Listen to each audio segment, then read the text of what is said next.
Hello everyone, happy Monday. Welcome to my page. My name is Amber. If you are new here, we're going to do a craft. And so I mostly do my videos live crafting, and the suncatchers, I've been editing those videos and reposting them because they're just easier to do than because of how it's oriented when I record them. And so I don't have to worry about, all the, upside down and stuff like that. It's just so much easier. So today we're going to do a suncatcher, and of course I'll edit this and repost it again. But we're going to do something that was requested, and it is style number 32. And I pulled out a bunch of colors. This is what it looks like. And I think it's absolutely lovely, and I think you guys are going to love it too. So we're going to craft this one, and I have some ideas. I'm just going to see what happens. I'm just going to have fun. I'm going to see what happens. And if you would like this way that I do it, then hopefully you'll get this and do it too. So it's style 32, and it is a 12-inch. So it's from our very, very first launch. And we're going to be doing the other suncatchers this week that are part of our new launch. So this one was just requested, and so I'm going to go ahead and do this one. And if you have any other requests, it's best to email me like your request, because I can search my email. It's so hard to find messages on Facebook. It is so hard to find comments. It's so hard to keep track of everything. And so if you send me an email and put like, craft request or something with those like searchable words, I can look in my inbox. I'll be able to find the request so that, if you're wanting to do a tutorial or not sure what to do, then maybe I can do that one. So hello everyone. It is Monday. It has been crazy. I've been up since 7 o'clock this morning. I didn't get here to the warehouse until about 2 o'clock. My gas tank has 9 miles left until I'm empty because I didn't stop at the gas station. And then I have a basket over here of the rest of the Christmas stuff that I have to photograph and get done. And then I have to make earrings. So let me show you really quick. So our t-shirt club, this shirt is the shirt for June. It's June's t-shirt. So if you're part of our t-shirt club, I post the images on the 15th of the month so you can see like the next t-shirt. We try to keep it a little bit of a secret, and then we reveal it like on the 15th. I just feel like it's fun to do surprises. Some people don't like surprises. I like surprises. And then, but this is the shirt. It is a heather red, and I did it kind of a patriotic theme. But I need to make the earrings to go with it. And so I was telling my sister, I'm like, what earrings should we do? Because I haven't done the earrings yet. My dad's like, are you doing earrings? I'm like, yeah, we try to do something coordinating every single month. And so I did this very patriotic colors, but not super like, I don't know, like holiday-ish. It's just, it has a patriotic vibe, but it's really awesome for year round. So we've not done a heather red before, and it says America, land of the free at the bottom. So it's kind of got a patriotic vibe. It's kind of like whimsy. It's got that distressed kind of look to it, which I love this style. And so I was telling her maybe something like geometric, that's kind of a coordinating color that can go with it. So cute. Zach and Kyler caught a snake at our house. Oh my, at my house?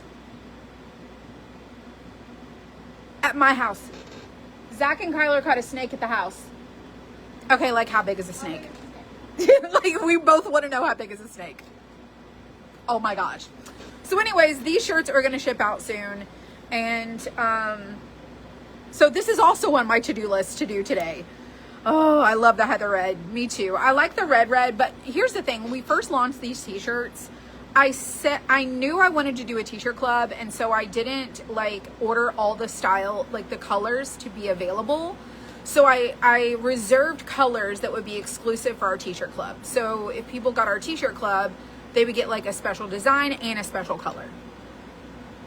And so that was kind of my idea when we first launched t-shirts last year. And so I've tried to think pretty smart about that.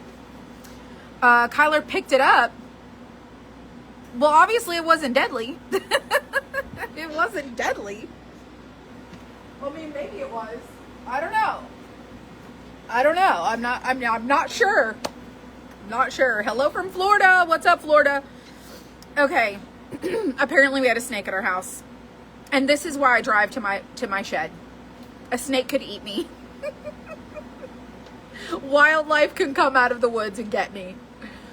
Oh my goodness. I'm kind of like, we need some mothballs or something. Doesn't mothballs like repel snakes? You hate snakes? Can you have the details regarding the t-shirt club? Sure. So if you go down, I'll just post a link. It'll be so much easier for me to just send you there than to try to tell you how to get there. I don't have keywords set up for the t-shirt club or anything like that. So let me just get you the link. And you'll be able to, let me see. Hang on, you guys.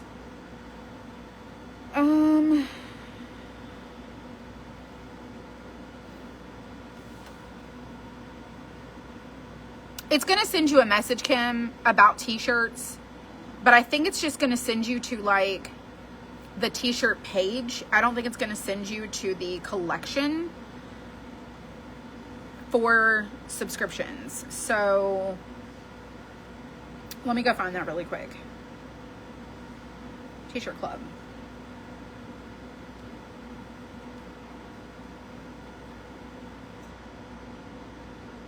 Hang on.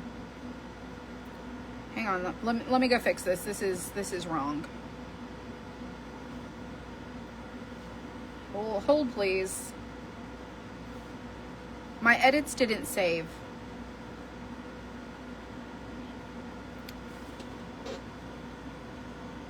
Mint will deter snakes. Oh, you texted April pictures. We'll text her and tell her to bring them to me so I can see. Is it big? No. What? The head's not big, but it looks long. Is that one snake? But look at the head. The head doesn't look very big. Michelle's calling. Yes, Michelle. Hello. Hold on, y'all. Yeah, do you have any with 3/4 length sleeves? No, we don't. She just wanted me to show you the pictures of snake. Oh.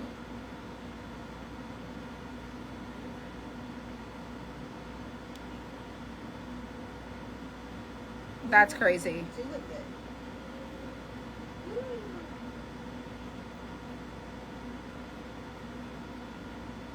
Is it on the back foot?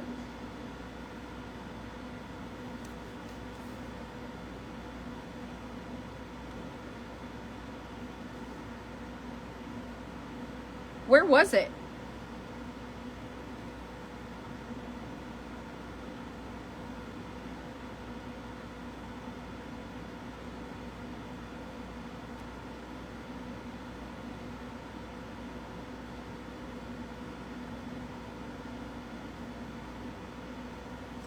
She's finding out where it was. I'll show you the picture here in just a second.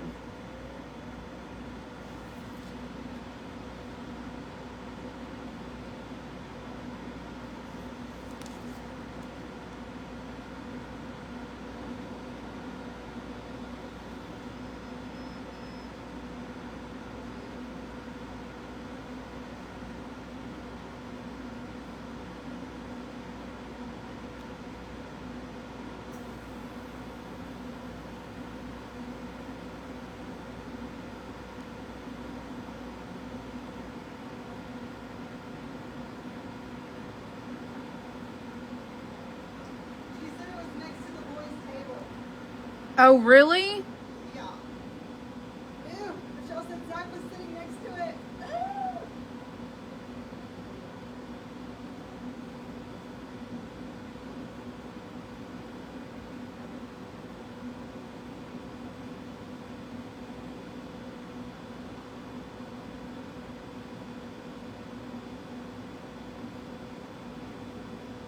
Hang on, y'all.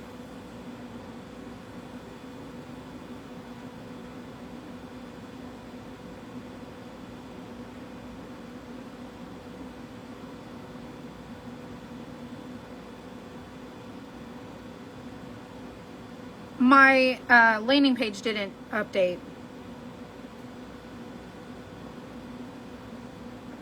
Okay, so where's the picture for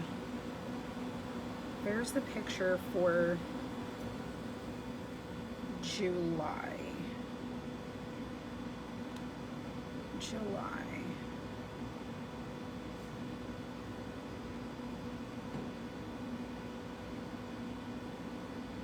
Hang on, let me go to Canva.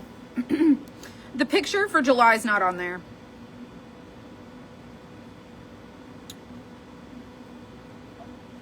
I'm gonna craft, I promise. It's probably a rat black or pine snake. Did they Google what it is? Will you come show them the picture? Yeah. Sure, I'd love to. Ooh. Wipe off my dirty screen. Okay. Here, rotate your phone. Yuck. How long is it? I don't know. It looks pretty long to me.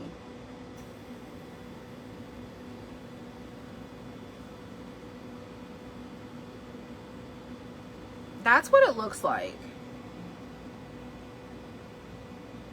Sorry, she's got cracks in her phone. It's on the screen protector. I should get a new one.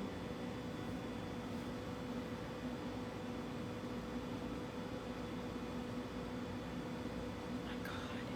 That's the first thing I did. Check the tail. What did they do with it? That's what I was wondering. I bet they let it go in the back. It's just gonna come back through the fence.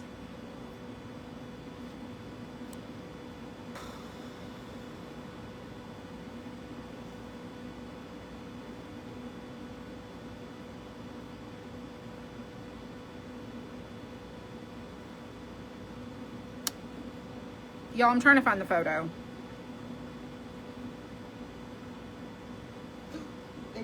She said, I think they tossed it in the woods. Now it's mad because it's been thrown in the Yeah, woods. it's gonna seek revenge. No, that's not funny.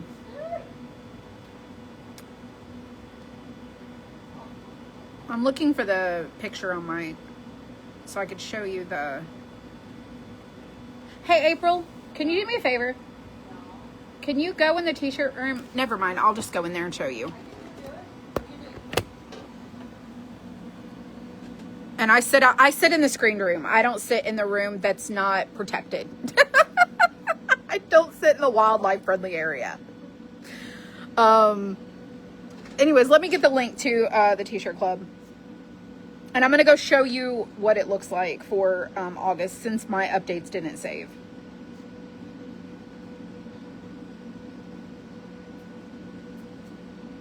I don't want... There we go.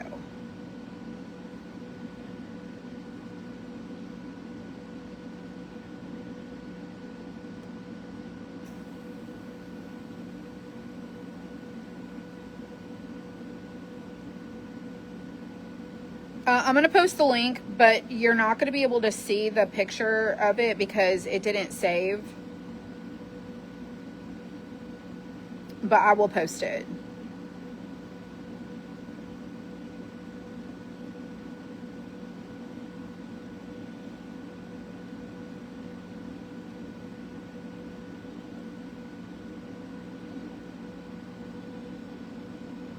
Sorry, give me just a second.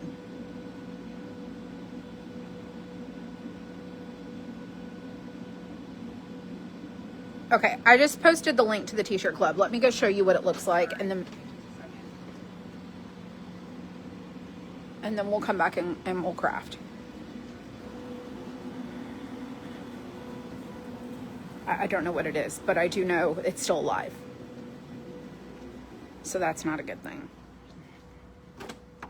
If he would have been like, I took it across the street to the pond at the, at the neighbors, I would have been way happier with that. So July shirt is going to be like a boho fall theme. And I'll go ahead and show you what it looks like. Let me get this set up really quick so I can show you. It's so stinking cute. I'm obsessed. Me and April are both obsessed with this one. I mean, if you're not a fan of this, I mean, it's fine. But it's like a fall neutral, but it would be really cute for year round too. I try to think about versatility and like, can you wear something all year long? How many months can you get out of it? Okay. So this is the look at this. It's like the sand colored shirt with a boho fallish vibe, but it's kind of fall themed, but not. It's more of like a fall colors with a fall look, but it can be like year round. Like I would wear this all year long. I am in love with this. Look at this.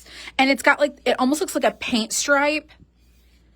That's what drew me to it, was like, and then it's got the bow, which I love the bows.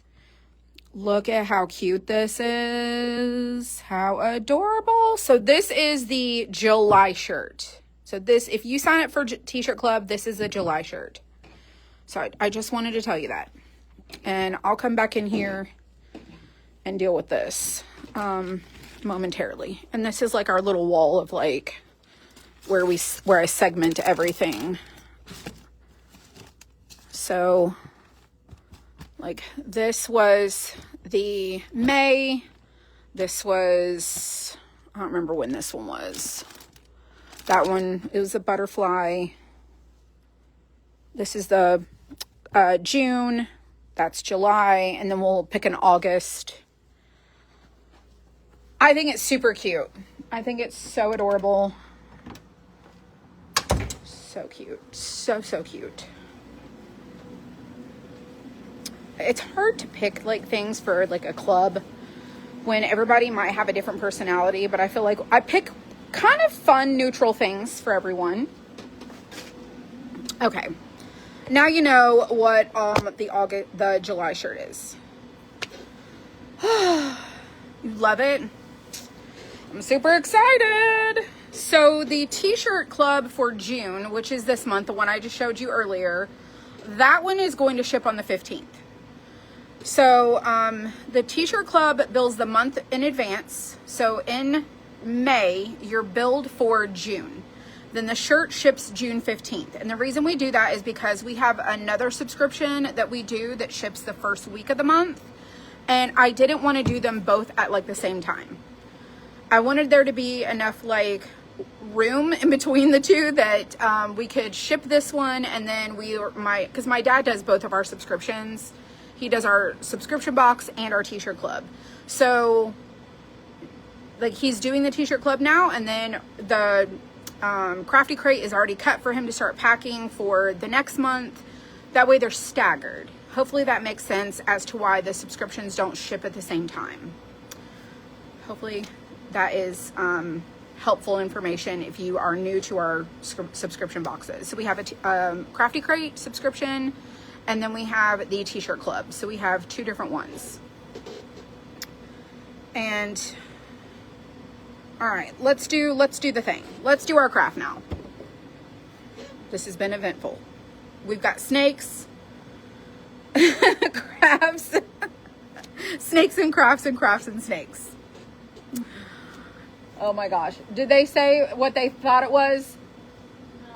No. What a bummer. All right, let me flip you around. Let me raise you up so that my head is not right in here. And let me scoot this over here. So you can see I picked quite a few colors for this, and I'm going to do like a sunset look. I don't remember who requested this. I think it might have been Sherry or Cheryl. Someone requested that we do this one. And so I'm going to zoom out just a little bit. Okay, so we need wax paper. So I'm just going to use some wax paper to put down before we paint this.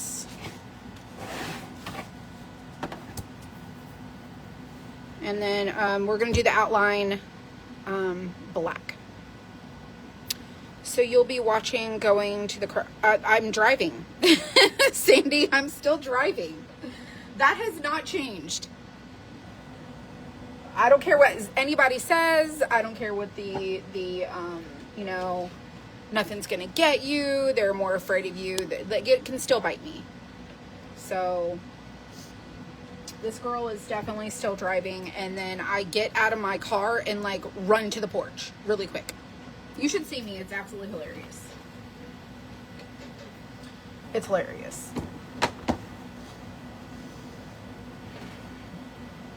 Okay, so this is style 32, obviously. It has the 32 here. And you just pop this little piece out, and it's just an identifier so that we know what cutout is what, and you can just toss this. Just toss it. And I still have not got my chair oiled. So it's still super squeaky. And then we're going to use black acrylic apple barrel paint.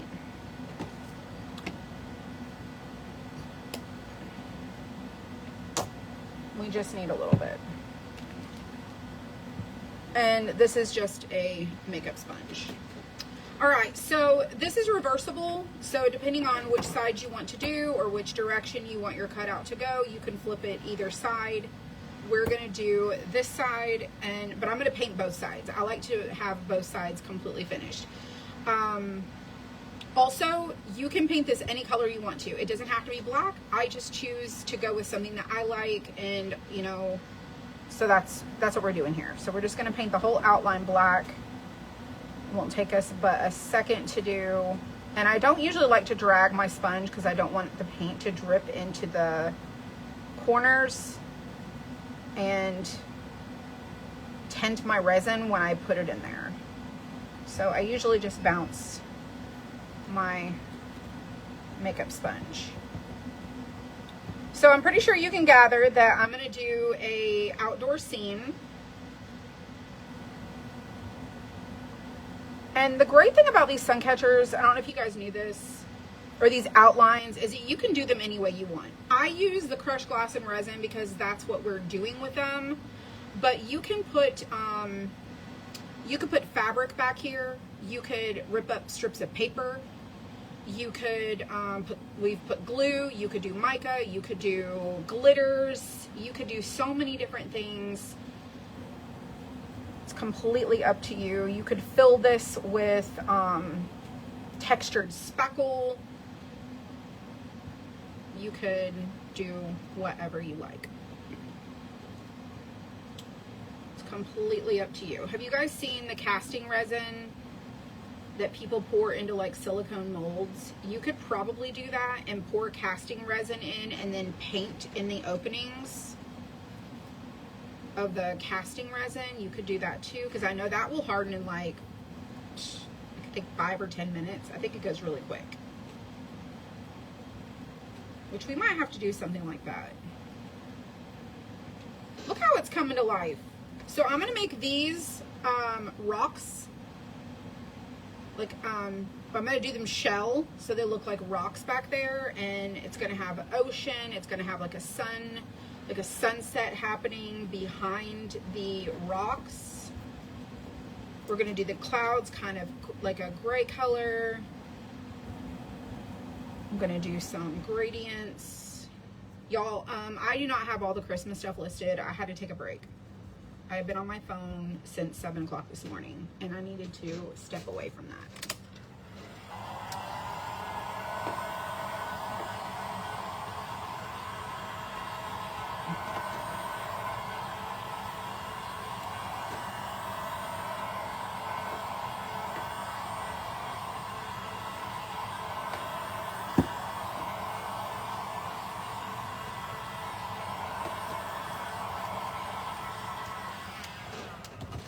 I think it's dry enough.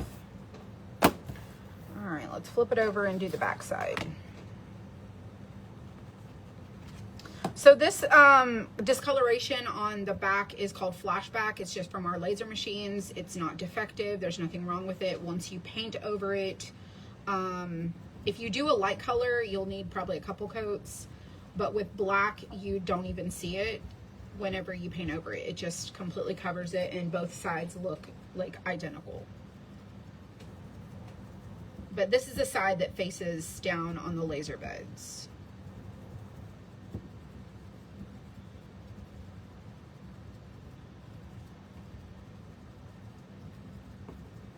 And I did upload the,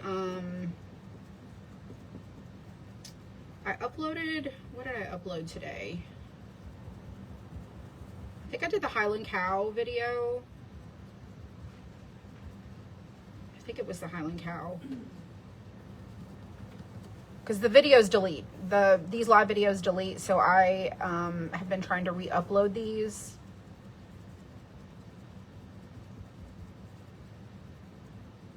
The other videos that are like 3 and 4 hours long of our other crafts, Michelle is saving them, and then we will give you a link at some point for you to go and see them. But if there's a video you want to see, just email us, and we have them all saved, and we can send you, we can upload it and get you a link.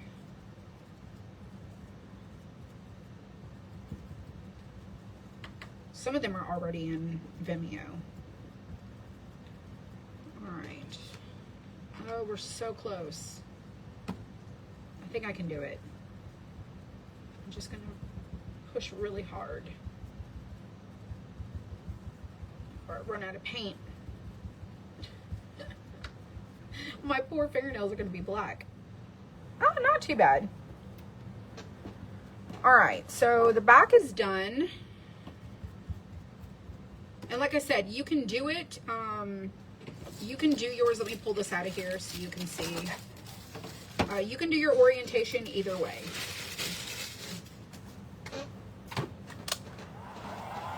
And I'm gonna dry this.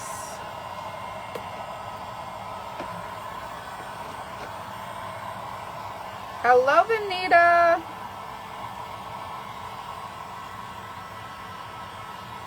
How's your Monday going, everybody?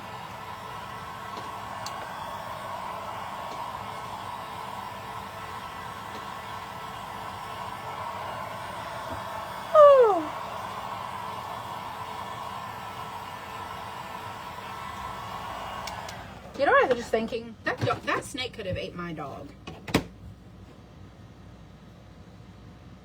100% could have ate our dog. Anyways, this is how I have it orientated. Orientated is shown going this way. But as you can see, you could do it this way too. Completely up to you. Okay, so let's use our imagination for this real quick. Okay, so this can be the moon, or it could be the sun. These could be clouds up in the sky. This could be waves. This could be sky, like all of this could be sky with the moon, clouds. Okay, so it's interpretation. So remember, this could be the moon or sun, sky, clouds, sky, and then you could just have like a rolling green hill. This could be a bridge over a stream. This could be a walk path. Could be whatever you want it to be, okay? And then I'm going to do it like this. This is going to be grass, grass, grass, grass. And then this is going to be water, water, sunset. All in here. And this is my tree. So my tree, trunk, grass, grass, grass. You can make this like a little bridge if you wanted to make it over water and like maybe connect it if you wanted to. Whatever you want it to be, and we might change it. But the goal of this is to create whatever you want this to be. It's whatever you want it to be. All right, so I'm going to put this on the paper transfer tape. We did the Elmer's glue stuff, and I do like the Elmer's glue stuff, but this is so much quicker for me personally, is to do this right here. So this is paper transfer tape. A garter snake. Oh. So it's sticky. As soon as you unroll it, it is sticky. Now, I made a post, I think it was yesterday, with the 3 brands of paper transfer tape. There is Vinyl Ease, there is Tape Man Blue, like tape, man, M-A-N, blue, B-L-U-E. So Tape Man Blue, and then Frisco Craft, which is this one. Out of all of the paper transfer tapes, this one is the cheapest. This one also, you still have to use a brayer. So with the Vinyl Ease, the Tape Man Blue, I still have to use a brayer to get this to stick really good to my outline. So if I'm going to weigh my pros and cons, and price is the thing that drives people the most, Frisco Craft is going to be the best value. This is $16 for a roll of 100 feet. And you see how many I've done. This is how much is left on my roll. You see how many I've done of these. We've done a lot. I have the Vinyl Ease at home and the Tape Man Blue. So this is vinyl paper transfer tape, and it's typically for people who do like vinyl crafts. So paper transfer tape. There's a clear version of this. I did not like it. It left a sticky residue. You want to use this, okay? So, Frisco Craft. Go to Amazon and get it. We don't ship it to you because if I ship this to you, it doesn't have anything to protect it. It's just a big roll, okay? So I can't cut you a piece and ship it to you. There's no way for me to do that. So you're gonna have to get your own vinyl or paper transfer tape. So Frisco Craft. Now that we got that covered, you roll this out however far you think you need to go, and then put your cutout where you have like enough wiggle room around. So I've got a little extra up here, a little extra down here, and then I'm gonna cut this off. It's right here.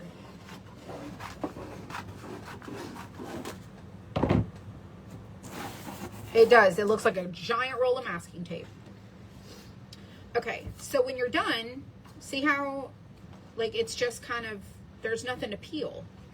You roll it back to itself, and then I just kind of like try to like roll it a little harder so that it'll stay stuck a little bit better. But it is sticky. It's just not super extra sticky. So we have to use something to make it a little more stuck to our cutout. So I use a quart size stir stick, popsicle stick, whatever you want to call it. That's typically what I use. And then I fold in these corners because then I can like maneuver it around a little bit better. I still end up sticking my fingers in the tape. Never fails. So now that we've got our transfer tape on the back and we've decided which side is going to be our side, which is, this is the wrong side. Let me flip this back over. Okay, I'm gonna do this side. This is gonna be my front, so I wanted to make sure I got it right. All right, and it did stick. You saw that it was sticky, okay? But I need to make sure that nothing's gonna leak. So I'm gonna flip this over, and you can see how it's already wanting to lift off the sides. And I'm gonna use a brayer. Basically, it's a big popsicle stick to make sure that this is stuck. And I'm gonna try to get it as taut as possible.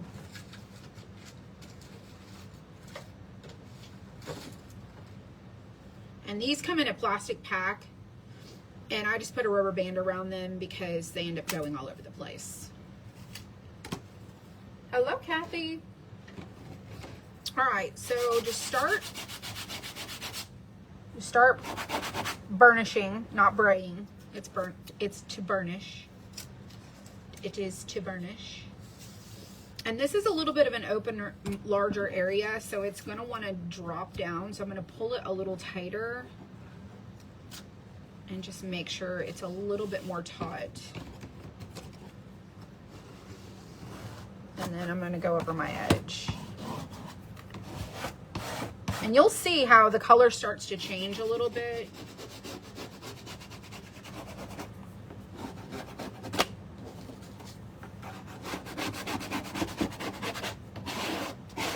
mainly want to focus on your edges. But if you've watched any of these videos, you know that if you don't do the middle, sometimes the little glass pieces and shell pieces can get up underneath your wood frame, and you don't want that. So try to do the whole outline and make sure it's really good and stuck. And I'll go back around the edges. And you do want to take your time to do this.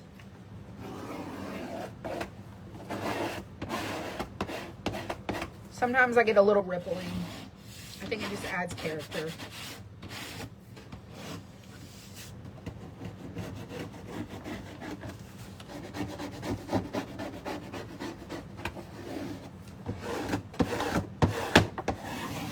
Now I'm just going to make sure I go around my edge really good. And I'm pushing fairly hard.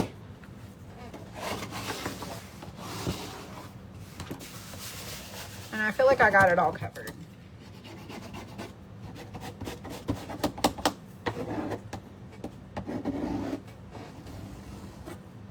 All right, let's lift it up.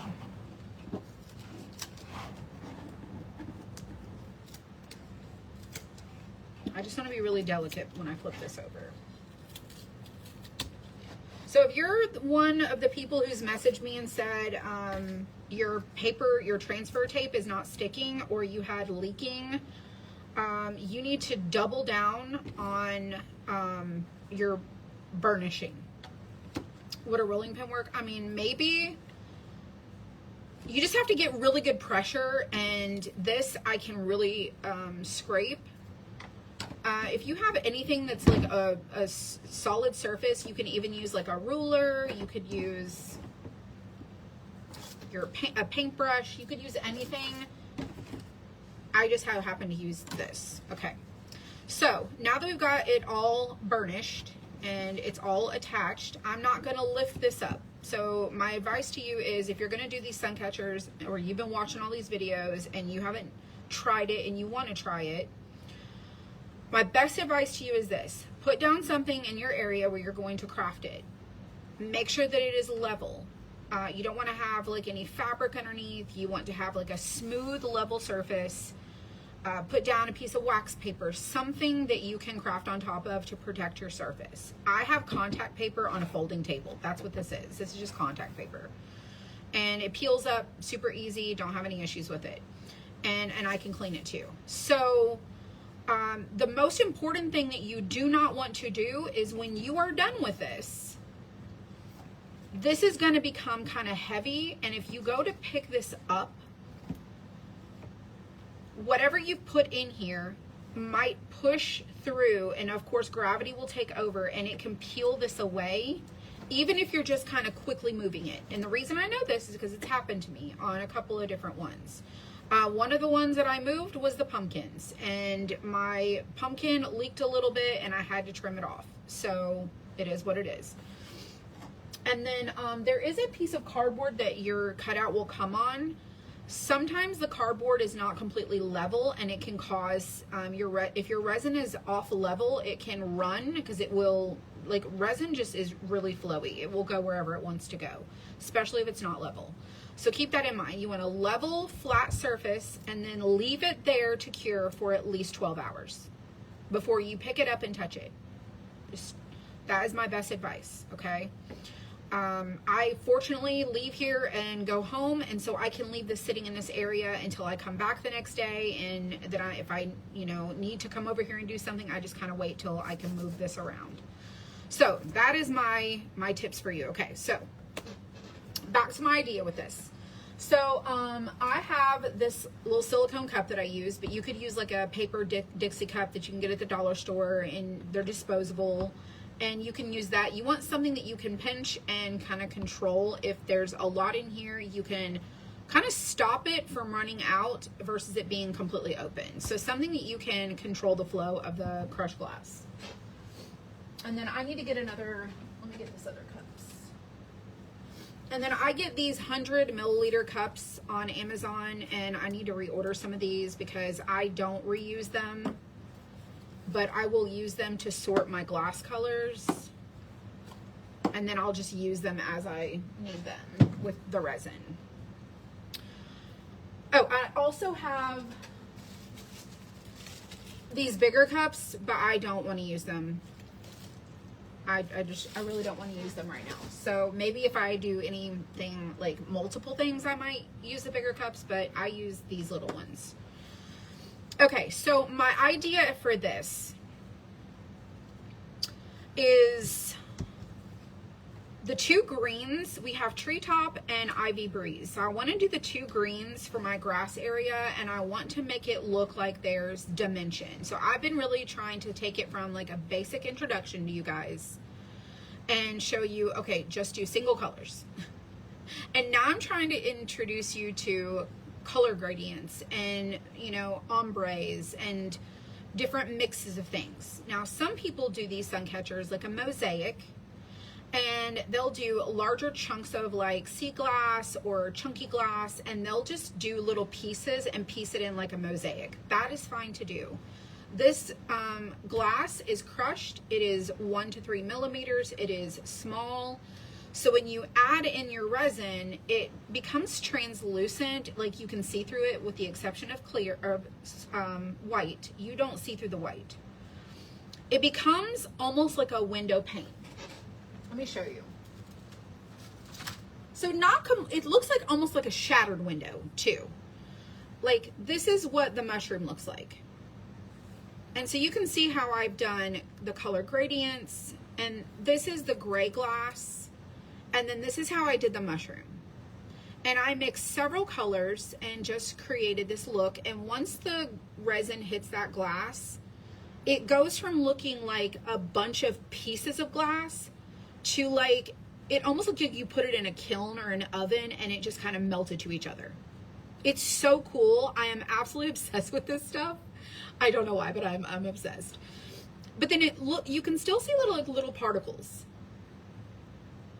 It gives it character and dimension, and it's fun. And that is that terracotta color. So you can see how you can still see the pieces, but it's solid. And this is the back side. I didn't coat the back of this, so it's kind of that matte finish. We didn't use that Elmer's glue that makes it shiny. I don't care how the back looks personally. I have these hanging in my window at my house. The cardinal and the cross are both hanging in a window, and I love them. And then my mother-in-law has the hummingbird in her window, and it's beautiful. So this is what they look like. So just keep in mind that whatever you put in, as soon as the resin hits it, it's going, and you pull this backer, because that's what's creating some substance to the color. It's that white back is making it look more pigmented than it actually is, because it's glass, it's see-through, okay? With the exception of the white, just keep that in mind, okay? So now that we've kind of covered this on like an introductory basic level, we've been doing some simple, and then we've been doing some more like challenging things, you know? And so I want you to be able to have fun with this. And we're gonna do even more ideas. Another idea I have is to take the mica powder and put it in first, put the glass over it, put resin, and let's see what that happens. Because will it create iridescentness in the back? I don't know. What if we put in glitter first, then our glass? Don't know. There's a lot of trial and error that we can do, but for right now, we're gonna stick to the things that are just getting people started, okay? So we have lots of time to explore our ideas. Okay, so grass, the two greens, brown, this is chocolate, this is the new chocolate. We actually mix this color, and then I'm gonna do that in the tree trunk, so we're not gonna need very much of that. For the sunset, I'm going to use the orange and yellow. This is Sunset Glow, and this is Lemon Drop. You could do more of a toned down sunset, which we could probably switch it out for terracotta. We could probably make our sunset like this, but I don't want it to be too dark. So you could see how this would look if you did like a sunset. So this is Golden Honey with terracotta. I want it to be a vibrant sunset, like a very bold sunset, but this could be your color options as well. Terracotta and Golden Honey, and then this color here is Olive Meadow, where it gets even lighter. So that is the gradient that happened there. So this would be another idea, but I like the surfboard sun. Let me show you that really quick in case you haven't seen it. I'm going more for like this type of sunset. Like it's just bursting with color. If you want it more toned down, you can do something that's like the terracotta with the golden honey. You have two options, okay? And then this is mocha mist. And we're gonna do chocolate instead of mocha mist. So this mocha mist is like a orange brown. This is more of like a brown brown. And then this is the shell that we're gonna use in our rocks here. And then that is treetops. So this is what we're gonna try to do for our sunset here. And I really want it to be really fun. So that's my vision. And then of course we're gonna have water. Okay, let's get started. Oh, and then my clouds are gonna be gray because the sun's going down and maybe it's kind of like a stormy day. I don't really know, but, well, not the clouds, but like in the sky.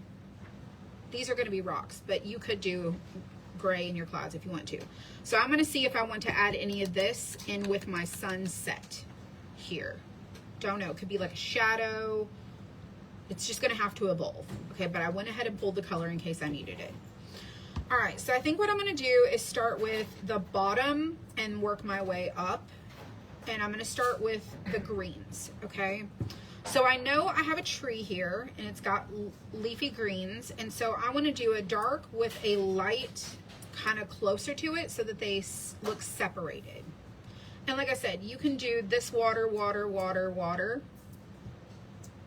Completely up to you how you want to do it. I might do all of that water and let this just be like a hill with water behind it and then like rocks in the background. Maybe it's a mountainous area. I don't know. So I'm going to start with the treetop color, which is this, and I have my greens here. These are 2-ounce bags, and this is what the treetop looks like. Okay, and then let me show you what the Ivy Breeze looks like, which is this one. It's a little lighter, very pretty. Sometimes it's hard to see the color in these bags. Okay, got it? So we're gonna start with treetop first.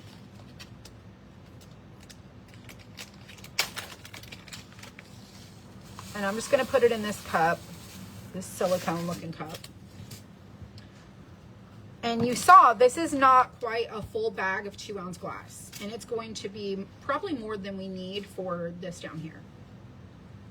So because I'm going to do a gradient ombre look, I'm going to do around the outside of my tree leaf, and we're going to do the middle light.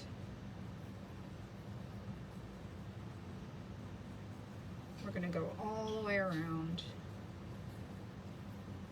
And I'm just going to do like little swirls in the top part because it's much larger.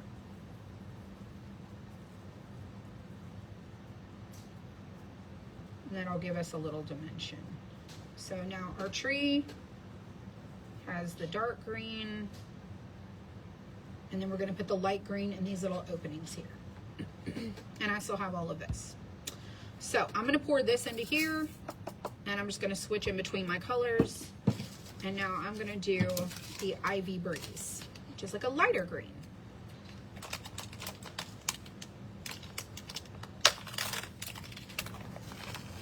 And the color look can be whatever your vision is. And you're the artist, you're the interpreter.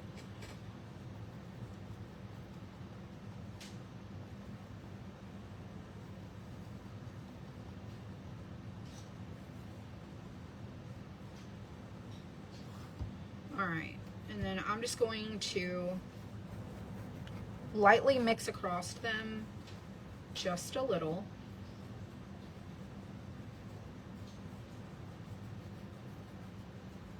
And by the way, if you want yours to have more of a glass texture and not so much the resin smoothness, just add a little more glass on top and make it rounded and sit up a little higher, and it will have more of a textured look to it. Or you can add less resin. right, so my tree's got, I'm gonna add a little bit of that dark green right here, just to give it a little more dimension. And we can manipulate this when we add the resin in.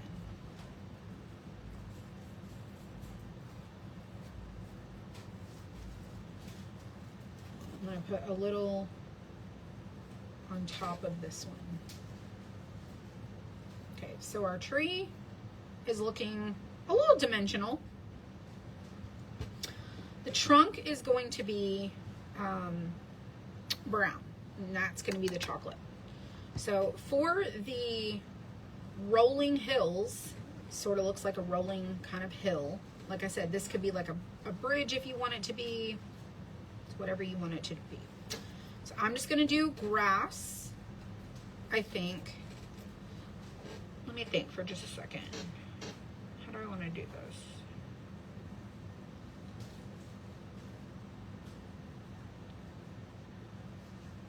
I definitely feel like this is water, this is water, this is water. So these three are like water. This can be water.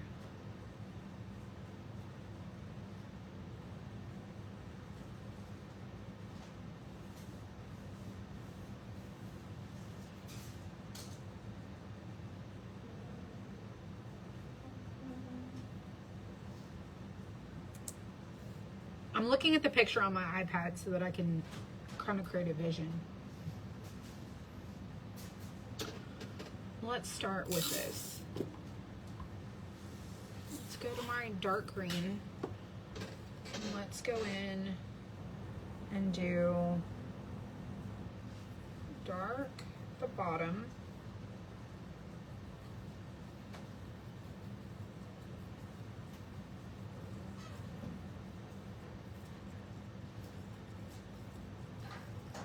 Just going to do all the same color at the very bottom. Let's swap that with the light green. We're just going to go area by area so we can get a visual.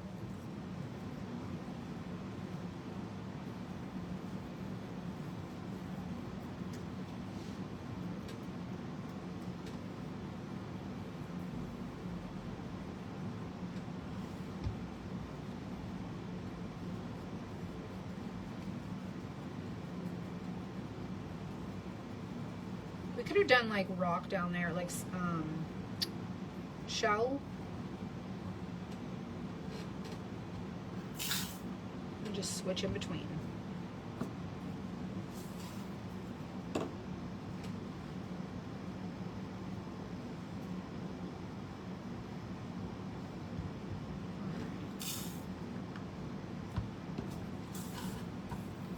I need to get another one of these cups.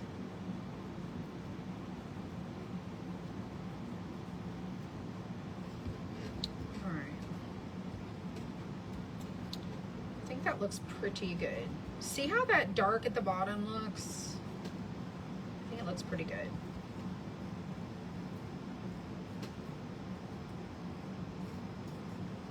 Spectacular.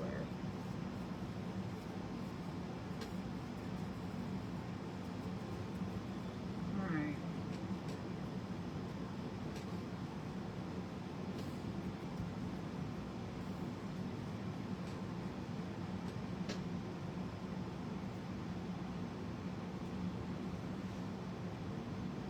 So my other thought is this. So this could be water, this could be water, this could be water rolling and then going under a bridge. This could be grass, this could be grass, this could be grass. Do you fill the glass to the top of the cutouts? Yes, on every single one of them.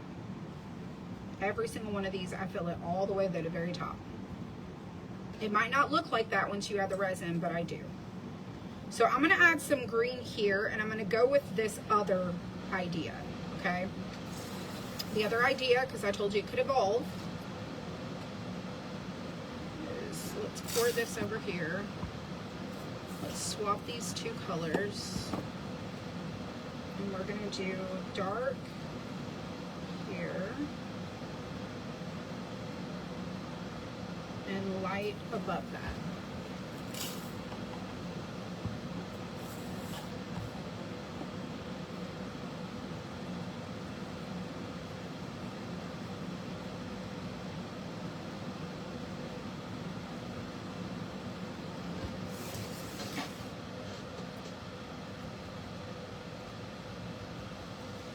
Are you using your imagination?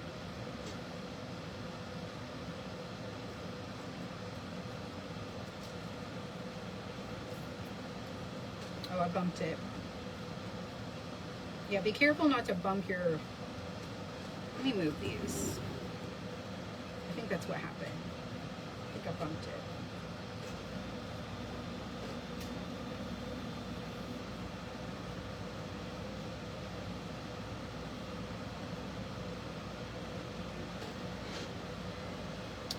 Okay. So if we go with the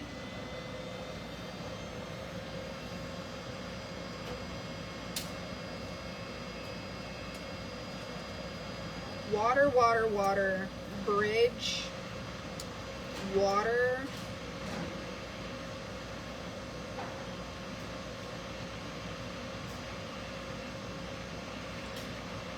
this water could be flowing in a, like this way.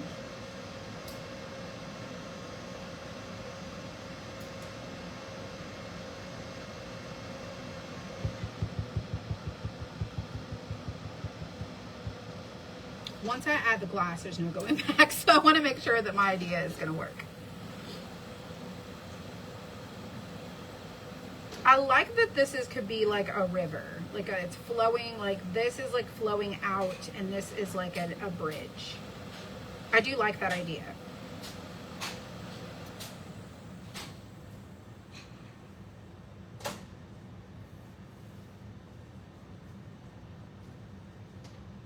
You know what else I like?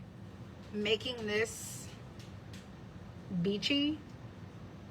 Like this is the grass, this is like water, and then we can make this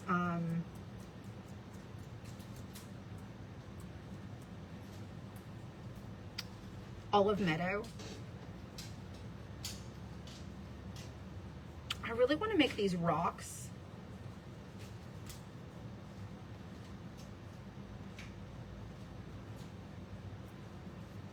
But we could change it to clouds. I really like the rock idea because then the water's kind of hidden behind, like it's like it's past.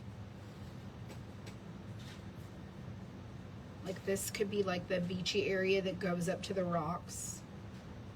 And then the water kind of separates, and this is like what you don't see, like it's kind of like piques your curiosity over here of like what could be over here that maybe you could get to the rocks over here. Okay, let me get the olive meadow really quick.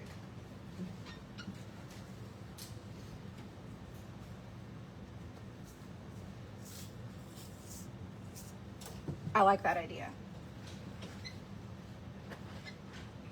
Oh, let me see if I have it in. I've got a bag of it here. Okay, so we're going to change up our idea. We're not going to use the gray. We're going to use the olive meadow instead. So let's do this, also green.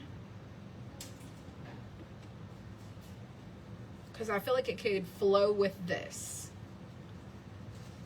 Okay, let's do that. Let's do that.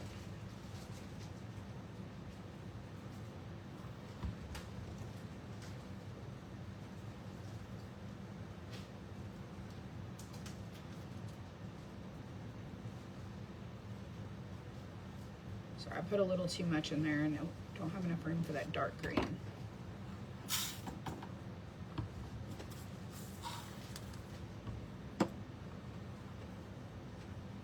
Then we'll use our little sticky dots to clean out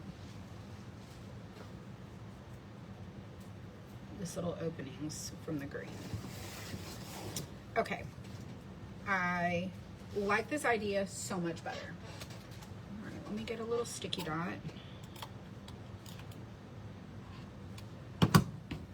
I started putting it on the end of this. That way I can just get into the little areas and not have to try to stick my finger in there.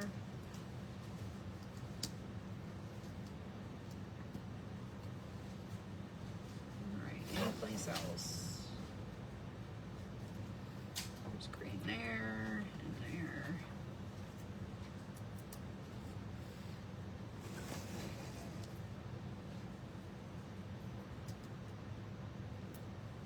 And these are just 3/8 inch glue dots by AdTech glue runner, and it says they're permanent. They're not. I can tell you they're not. They're not permanent. Okay, so I think I like this green idea, and we're gonna do beach here, water, water, water, bridge. I don't know what the bridge should be. Maybe we'll do. We could do mirror for our bridge. Oh my gosh. Okay, let me contain myself here.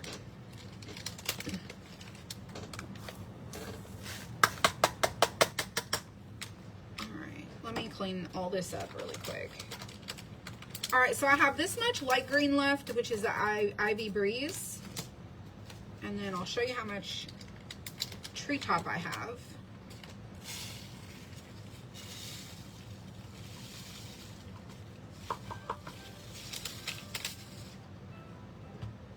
I have some in this cup.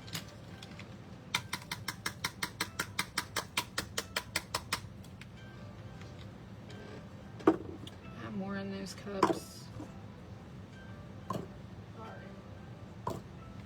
All right, so we have this much left of this. And this was not a full 2 ounce.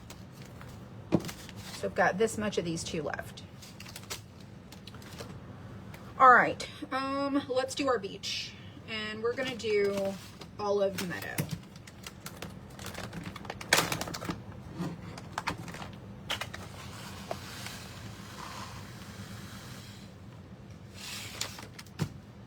And that is like this color. All right, so we're gonna do it here.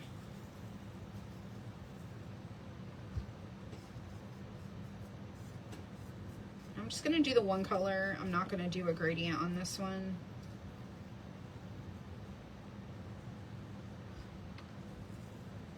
But I am gonna try and push this into this little corner here.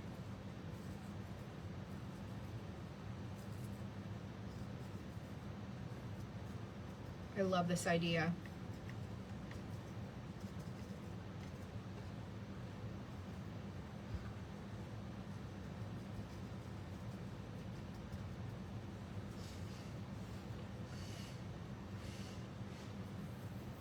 Wait till the water goes in. It's just gonna pop, and then our sunset. It's gonna be so good.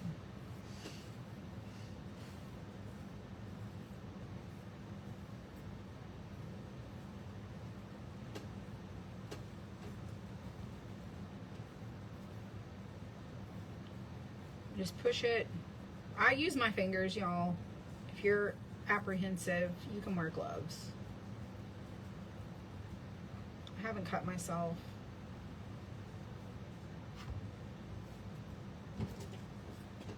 Knock on wood. I haven't cut myself. All right, I like the beachy area. All right, let me get another little glue dot.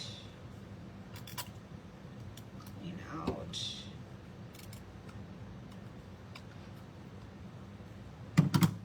I got some in this little spot right here. That didn't work out as planned. See another little.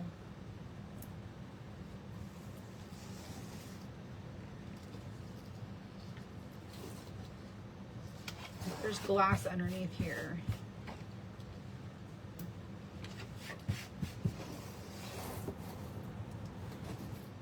Hopefully that was not a mistake.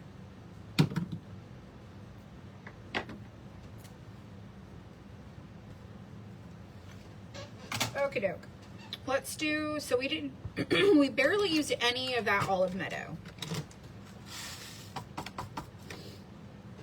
Like, I mean barely. All right, let's do our water. Now for our water, this is the royal blue. Okay, and then we're gonna use tidal wave. And it looks like that.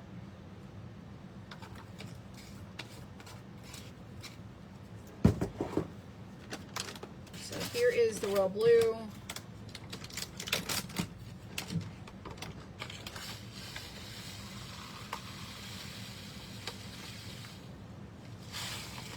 And then I'm also going to put some of this tidal wave, which is this, in a different cup. And we're going to do dark on the outside, light blue as the water's flowing.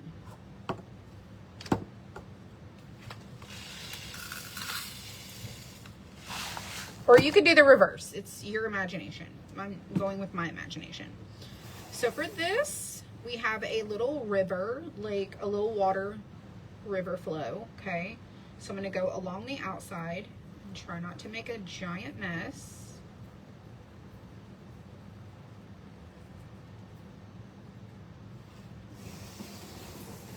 I'm gonna do this side. Oh, I've already made a mess. Do y'all see that?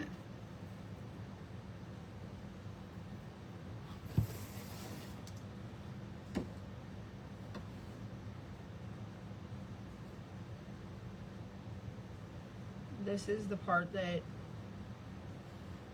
gives me anxiety. It's like, how did you do that?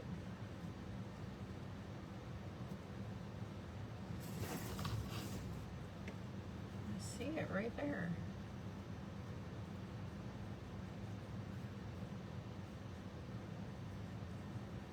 Okay, we might have to pick that color out of the resin.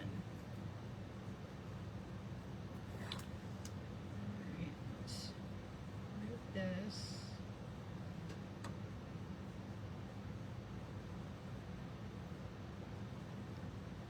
There's a blue right there. Okay, we'll have to come back and deal with that.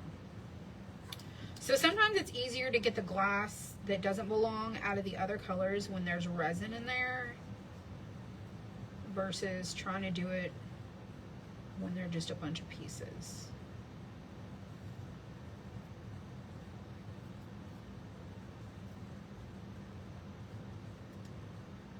Oh, that one just popped out.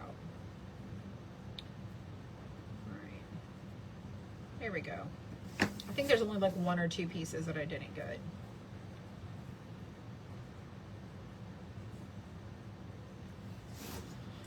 All right, let's do light blue. This is tidal wave.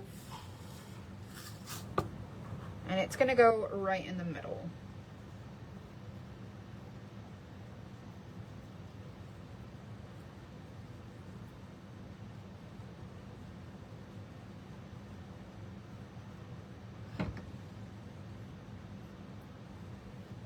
It's going to create a really pretty, I didn't overfill this because I want to be able to go back in and add that blue and sprinkle it kind of over the top.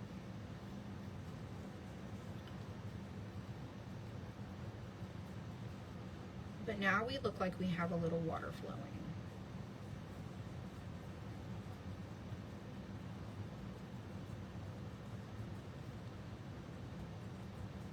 So pretty. All right, let's do the rest of the river. A river, you know, what stream, you can call it whatever you want to. I'm gonna call it a little river. And I'm gonna go around it the same way I did the other one.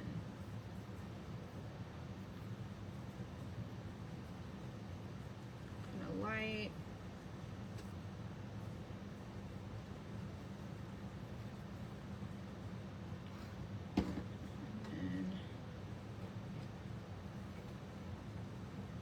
try to move it.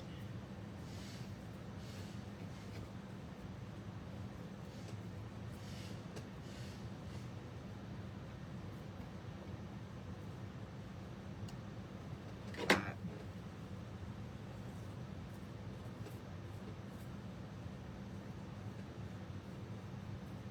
Hello, Sharon. I know y'all are like quietly watching, so attentive.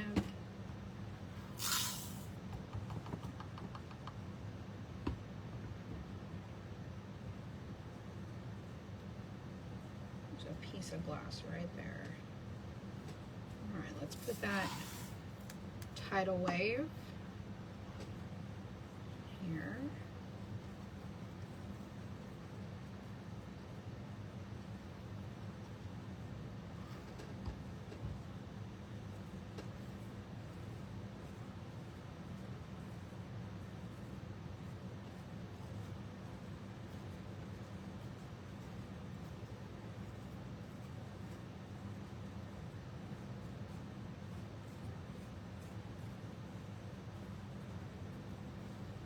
There we go.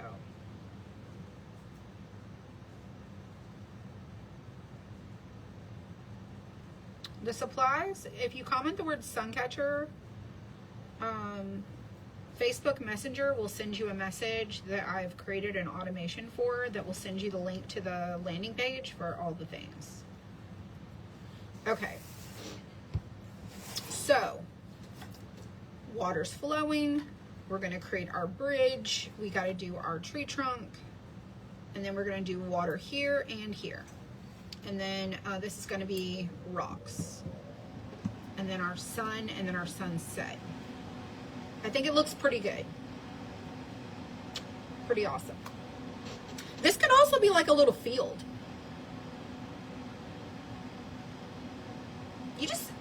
You got to use your imagination. If you don't have an imagination, you got to find one.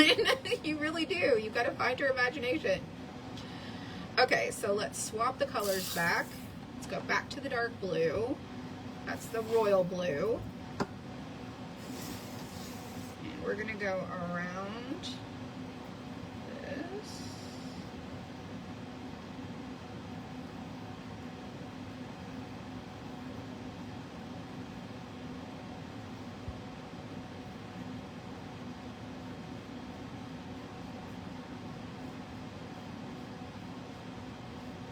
I got a little heavy with it.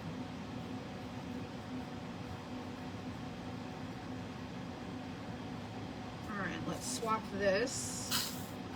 I'm gonna order another one of these cups so I can have several of them.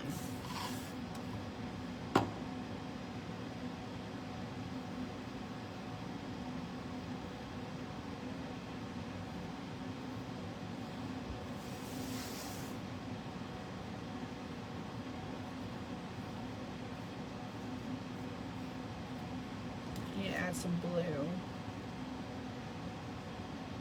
right there.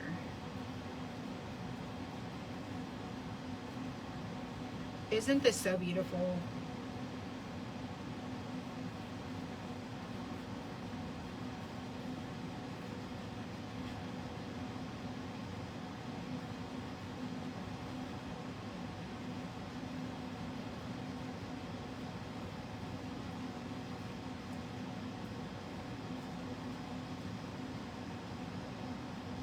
Yes, I've never been to Maine and I've never been to Oregon, but I have seen pictures.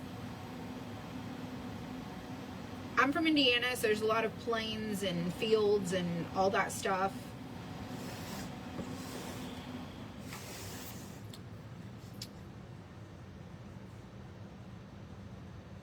Actually, I think we need to do the sunset, all of this. And just keep that illusion that the water is just going behind. Although I do feel like this could be the water, but I feel like the sun's really, like this is going to create the sunset.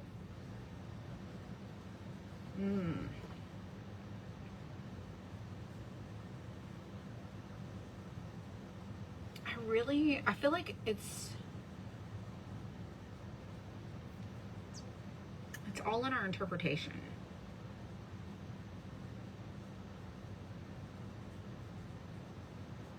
I do think I want to do the mirror here.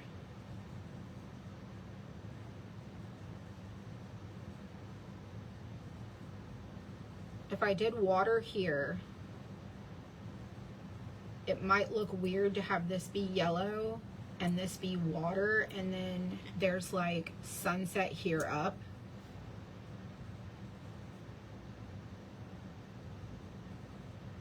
This could just be like level with where it's gonna go. Oh, red rock. I've never seen red rock. Never seen red rock.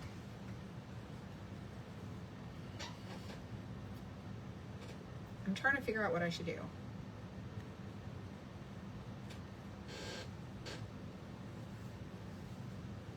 It is going behind the rocks.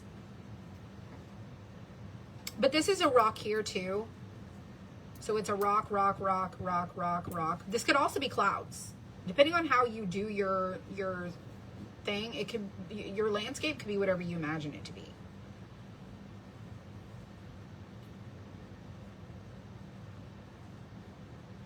I feel like I want to do, let's just go ahead. I feel like I might regret it if I don't do it with the sun glowing outward.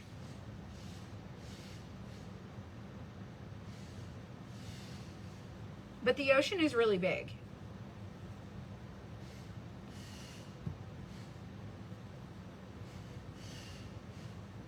Let's just do this, the ocean. Let's just do it. Let's just do it. There's no wrong answer. You can just do what you want.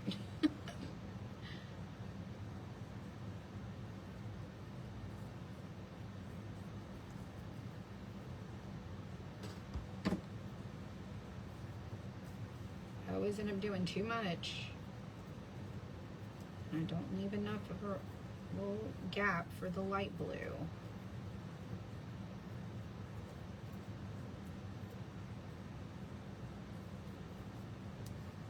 All right, we're just doing it. No wrong answer.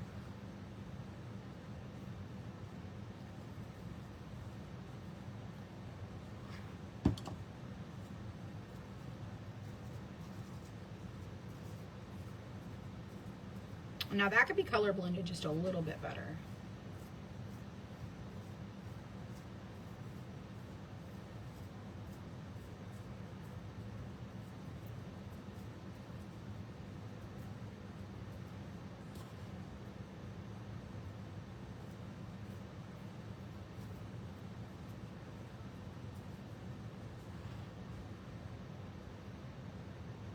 Much better. Okay, now are we seeing, now do we have a vision? Okay, it's coming together. All right, let me get a little glue dot.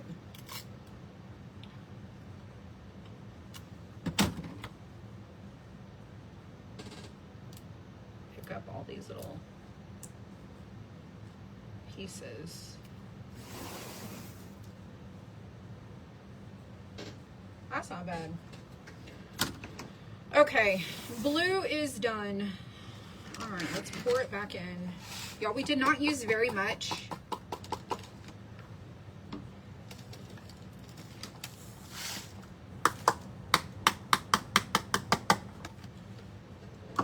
I feel like 2 ounces of each color is probably going to be pretty good.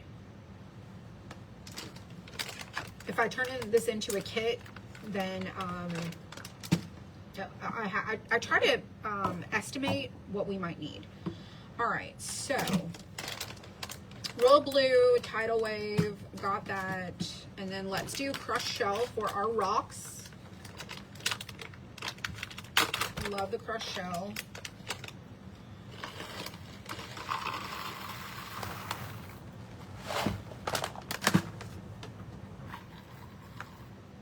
And I just am gonna put it in my hand and I'm gonna pick it up and put it where it needs to go because it's big enough that I can do that. And this is a little time consuming here because, you know, you got to piece it all in there just right.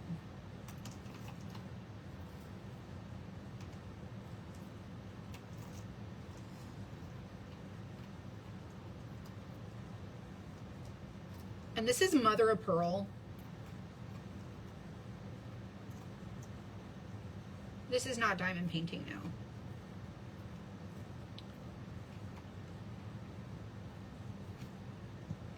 Let me swap some of these out of here. Put that colorful one in there.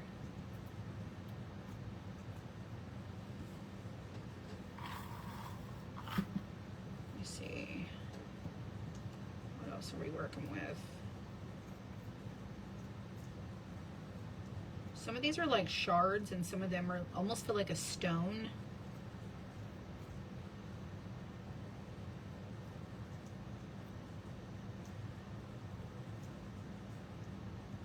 Let me turn it. This way I can kind of see what I'm working with.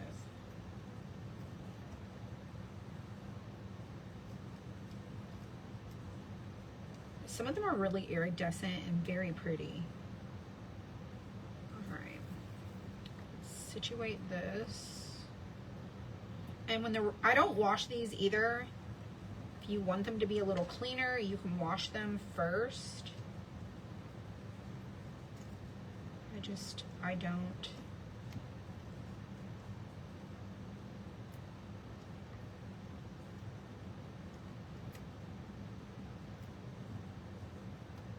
Lots of patience getting them situated. And I lay some over the top of others because the resin's going to hold them in.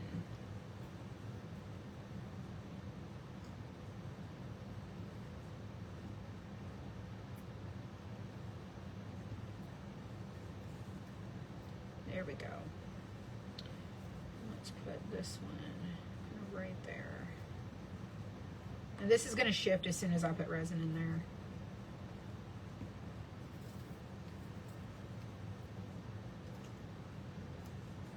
Try to get that corner. I don't want a big chunky one to go in the corner. I want it to sit down just a little bit so it's not so sharp.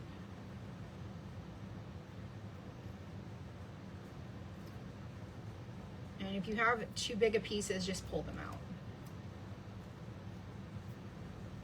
And then find you like smaller ones that you can just kind of drop in there.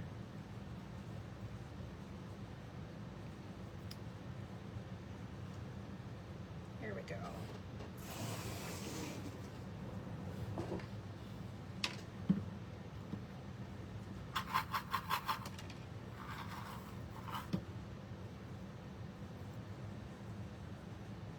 That one's too big.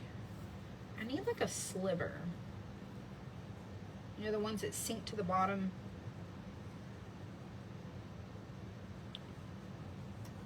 Just need little tiny pieces. There we go. All right, let's do this over here. And this does have like a powdery film on it. I don't really have any issues.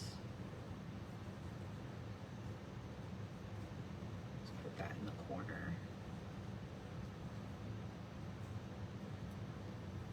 That one's too big. Let's do that little tiny one right there. And this little tiny one. And then I'm trying to find me, like they're usually buried at the bottom. Little shards. Okay, let's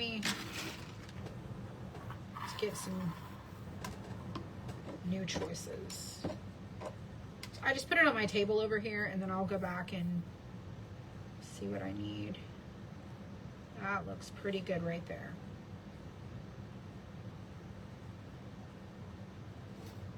Looks lovely. Okay, so those rocks are done. Let's do these rocks over here.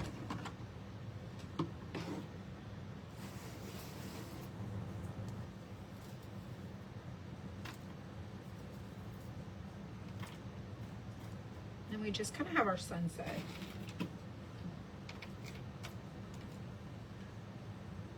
There's a piece of paper.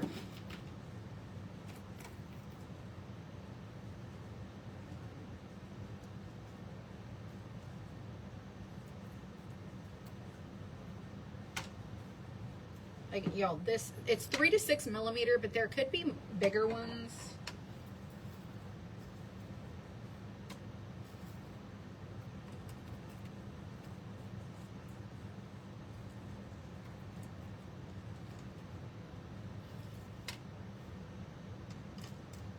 See, it's just coming together so nicely.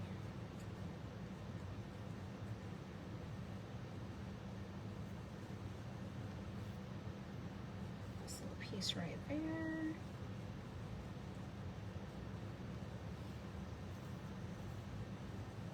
I need that one. Oh, not the big one. I need the small one. The big one can go over there. Put that small one right there. All right, so you just want to fill in your little outline, but you don't want to cover up your wood outline too much because then it'll just look weird.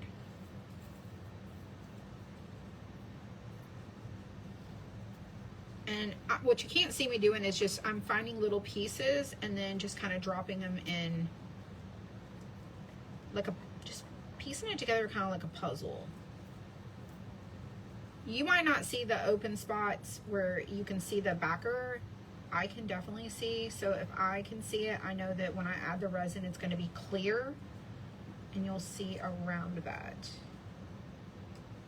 You'll see through it. That looks pretty good. A couple more spots.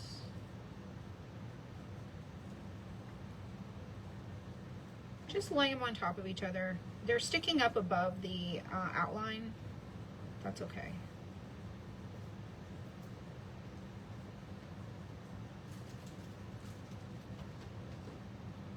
It's kind of mounded.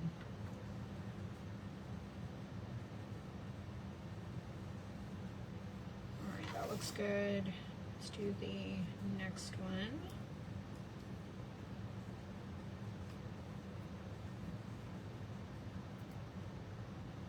Move some of these.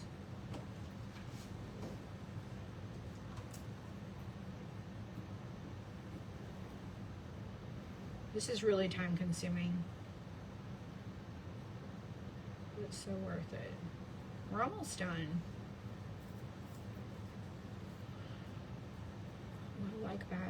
That's got a really different look to it.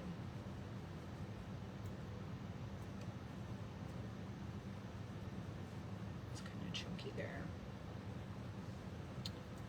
And then I need a tiny piece.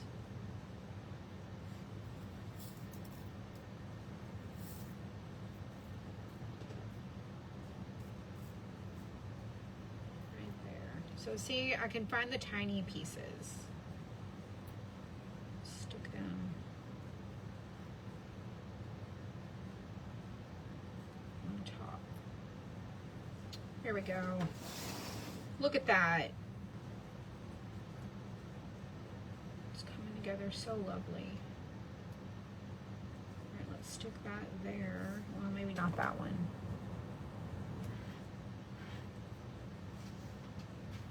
Here. Sometimes you just move them around, they'll fall right where they need to.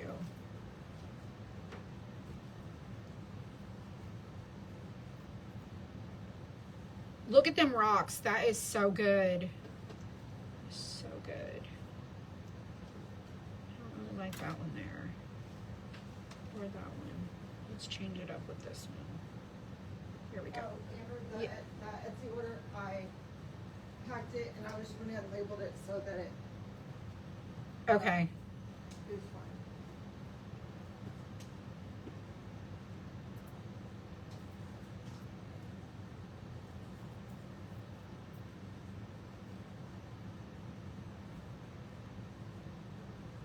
that one's like a piece of paper. Let's put that piece over here. And if you get the bigger bag of shell, you have a lot of pieces to choose from. I can sort through, because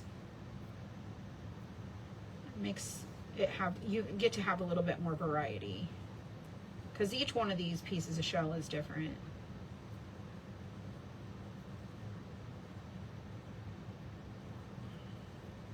All right.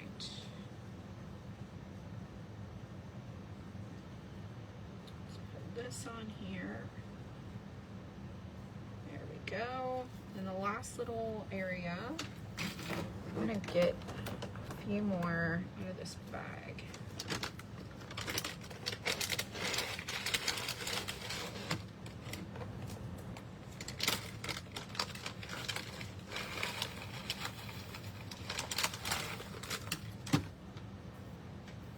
All right. I need like smaller pieces.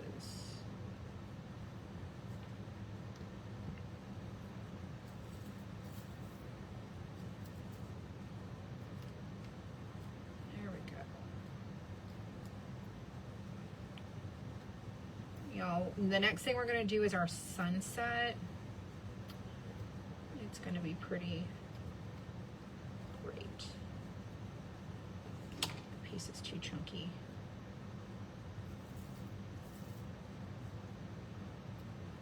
Let's do that one. And this one.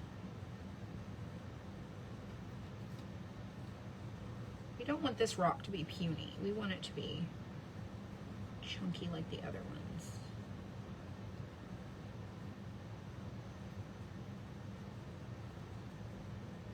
And then let's do this little round one on top there. That looks pretty good.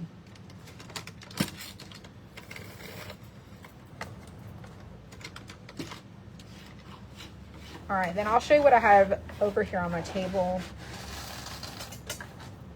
I just dropped some on the floor.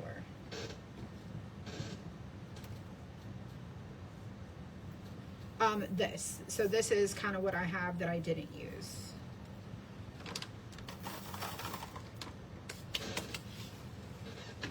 All right, so our rocks are looking rocky. I'm going to get the, oh, we got to do our bridge. Let's do mirror. Let me go get that.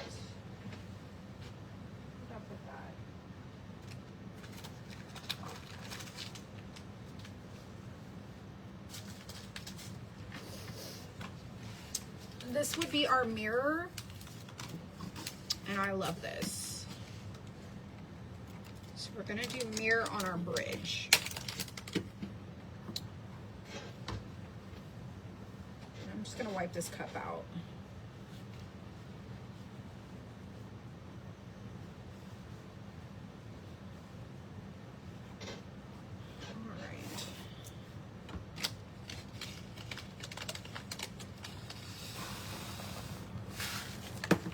And this is just recycled mirror. Oh, we got to do our tree trunk too. So this is like a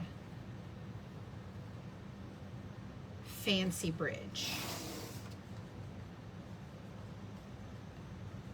It's definitely one of them, you know, touristy bridges. It's definitely not one of them back road bridges.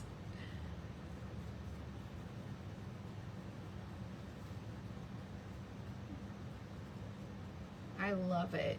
I love it so much.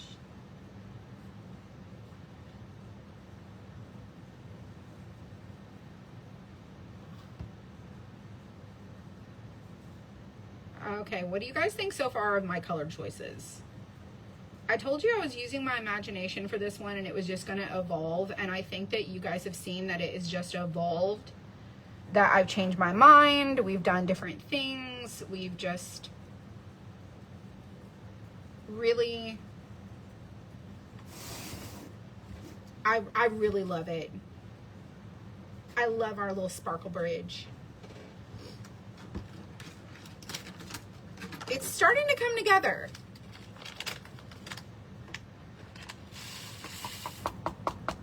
Okay, so this is how much crushed mirror I have. A sunset reflection on the bridge.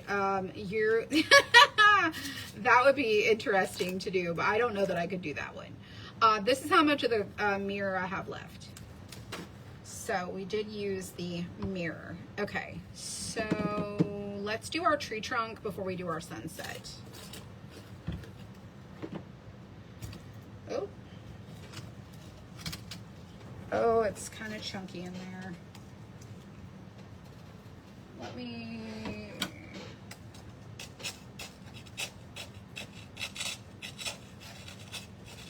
I put it in here wet.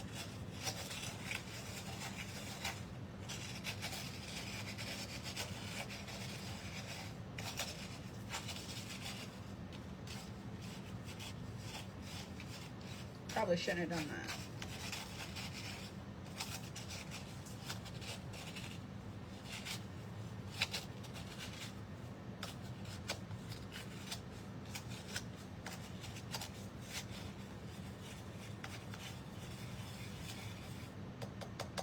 I get impatient with myself.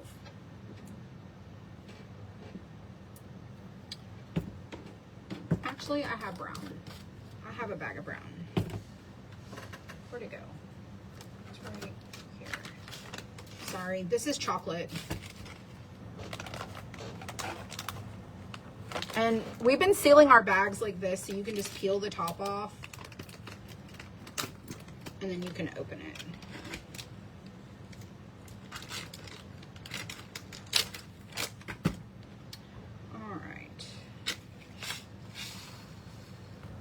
We just need a smidge. Like, I'm just gonna use like a smidge for our tree trunk.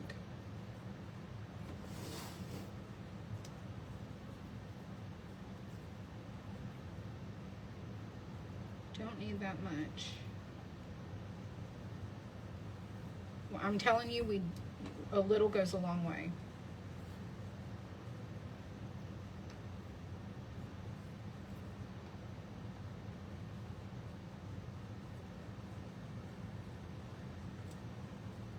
If I need a little more, I just come grab some.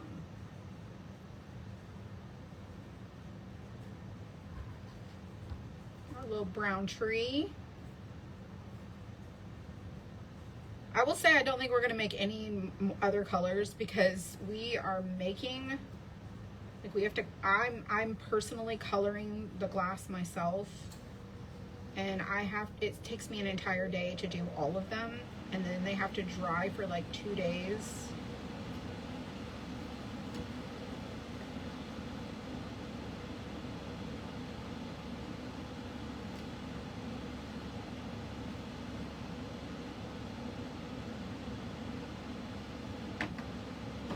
There's a brown right there.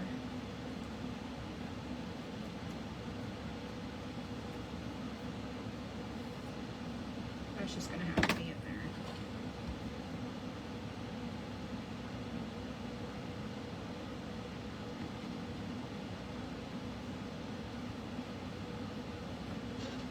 Okay.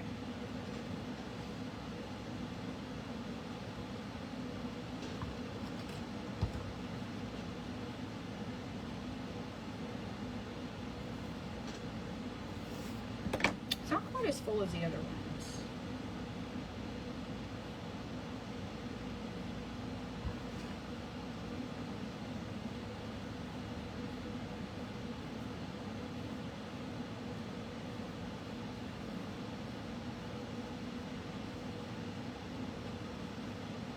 Wiggle it in there.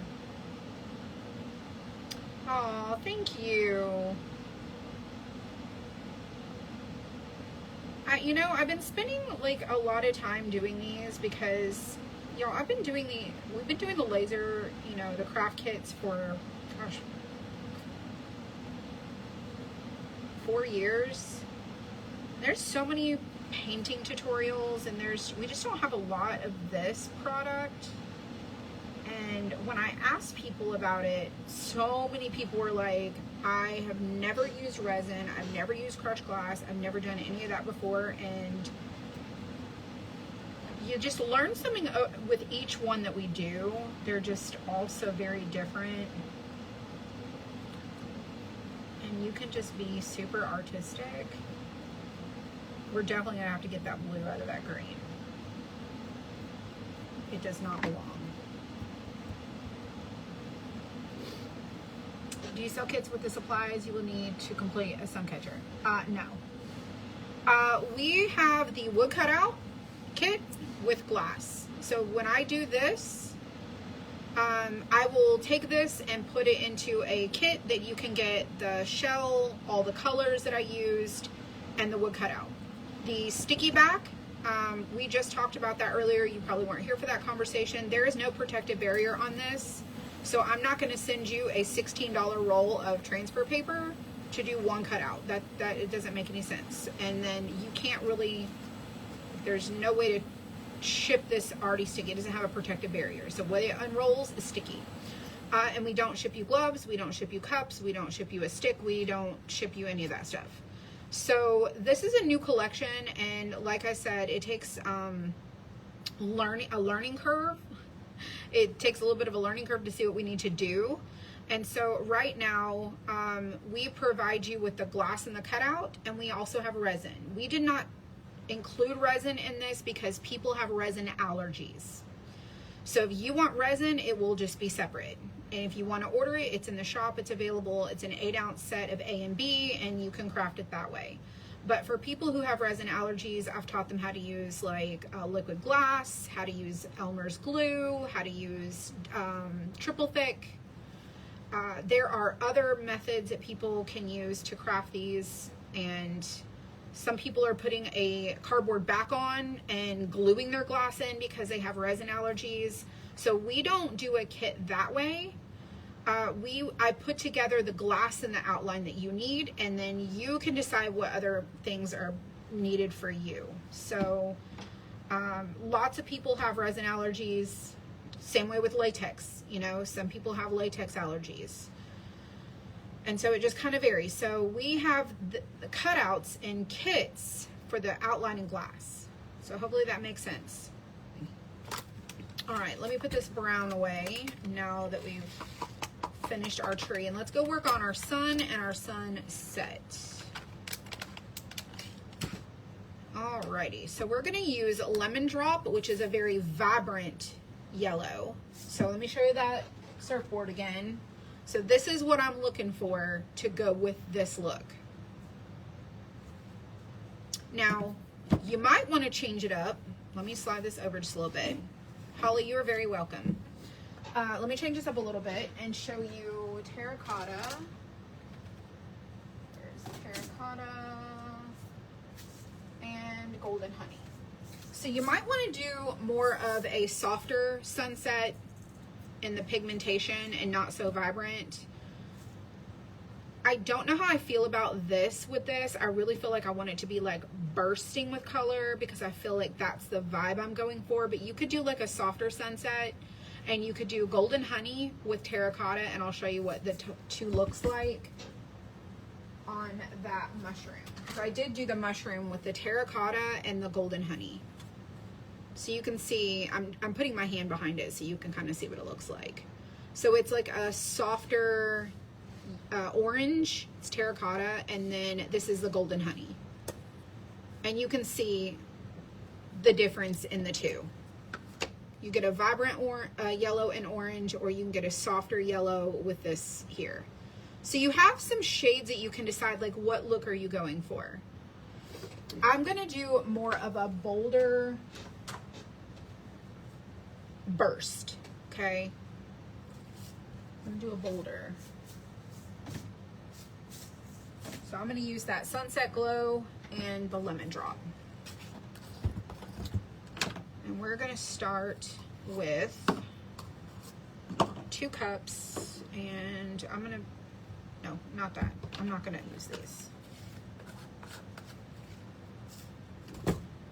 If you have a Cricut, you can cut, I don't have a Cricut, so I can't tell you, but I've read blogs and I've watched tutorials where people say that you can cut chipboard Chipboard is different than this. This is 1/8 inch MDF, or it's not MDF, it's called HDF. It's high density fiberboard.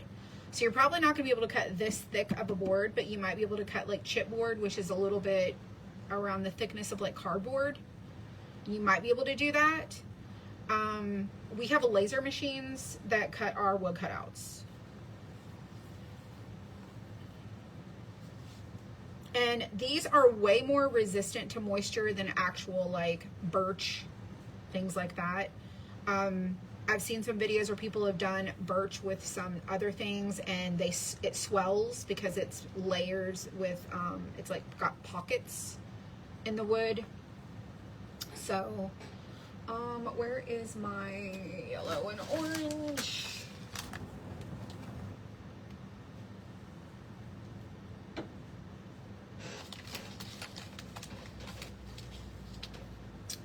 I think this might be enough. I don't know, we're about to find out. All right, this is a 2-ounce bag. This is also a 2-ounce bag. Just depends on, if you get a bag that looks like this, it might not have it. This might be filled to the very top and kind of like thicker. This might be a little more flat. This one doesn't have the stand-up bottom. This one has a stand-up bottom. So we've been trying to switch over to these bags instead of these bags. So there might be some different variations in the bags. All right, so I'm gonna do lemon drop. And I think I might, let's go ahead and put some Sunset Glow into this cup.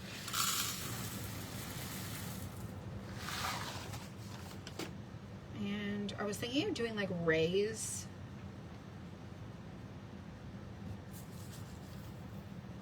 So sometimes in this recycled glass, you can have little pieces that don't belong.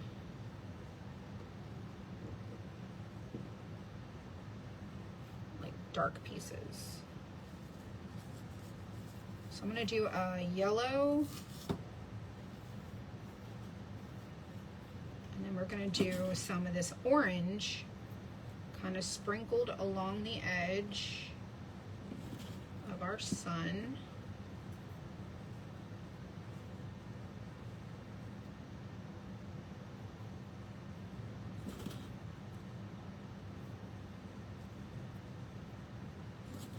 And this is where you just kind of have to be kind of creative. I'm gonna do some in the center.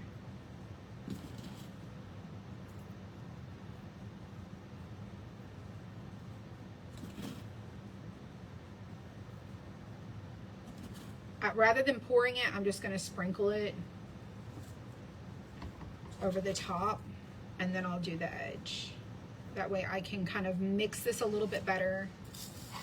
And now I'm gonna go around our border.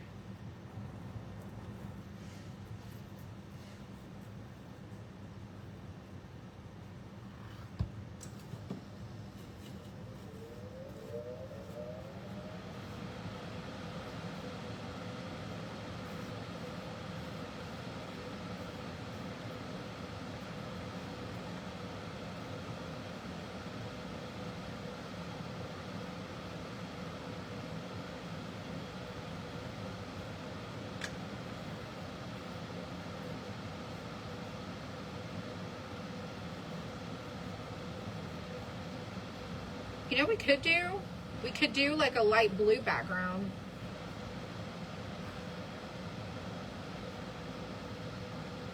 Like a daydream sky or a gray sky. And just do our sun.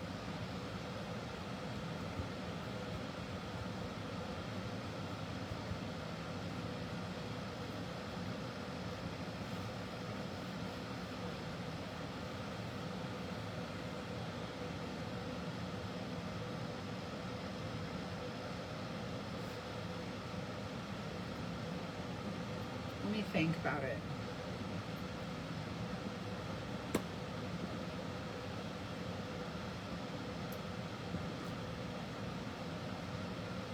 I got a little messy. Ooh, I almost dumped that.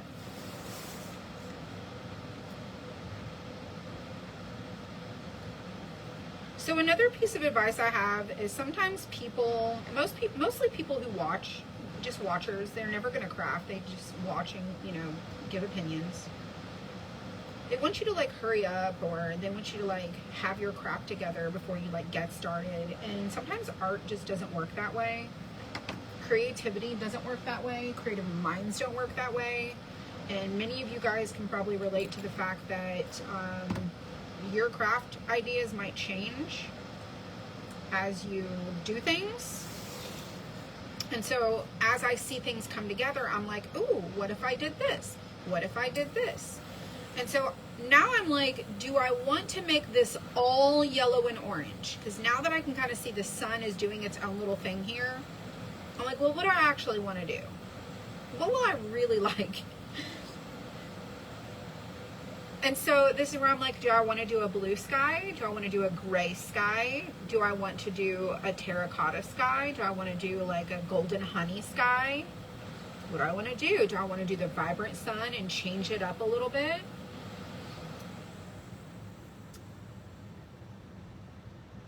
But I actually think I'm going to I think I'm going to go ahead and stick with the yellow and the orange, and I'm going to do it a little bit different. So we're going to do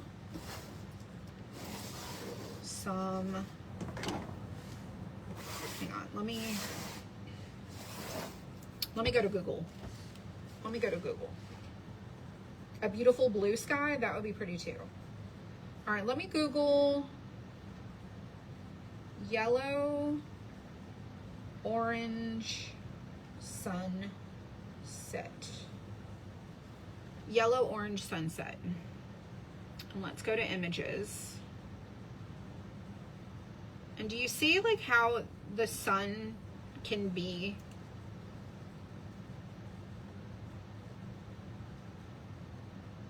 this almost has like a red vibe, like maybe even a red. I'm looking for more like this. Like this kind of color, like an orange and yellow. This one's pretty too. I like how that fades. The water would have been pretty to do it that way, but I didn't do it that way. So we're gonna do something kind of like this. So we're gonna do orange at the bottom and fade upwards to the yellow. So when I tell you guys I Google everything, I'm not kidding. I Google everything. When I need inspiration, I Google it.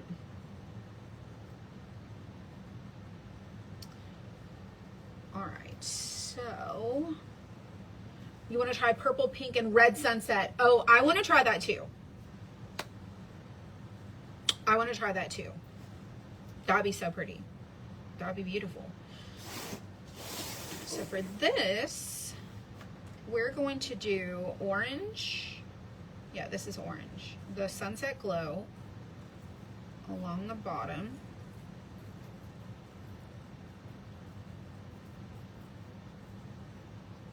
And I'm going to do kind of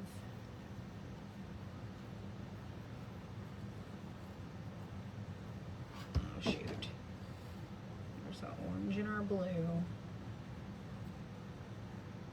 There we go. I'm going to do that orange, and then we're going to put yellow over the top.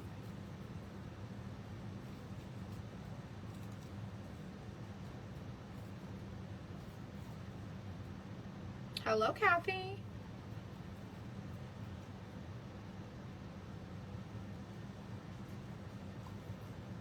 I know it's upside down. You might not be able to visualize it.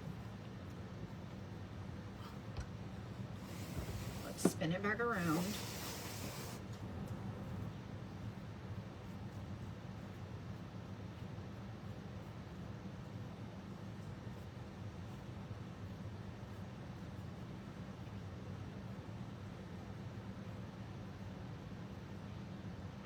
Swap out our color.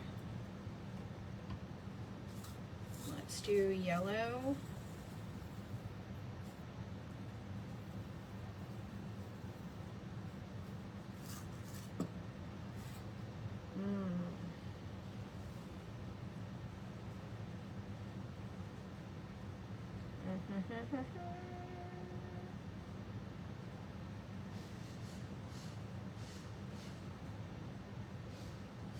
think I want to add some of the beach color, the olive meadow, into this. I think I'm going to do that. All right, let's go back into the olive meadow.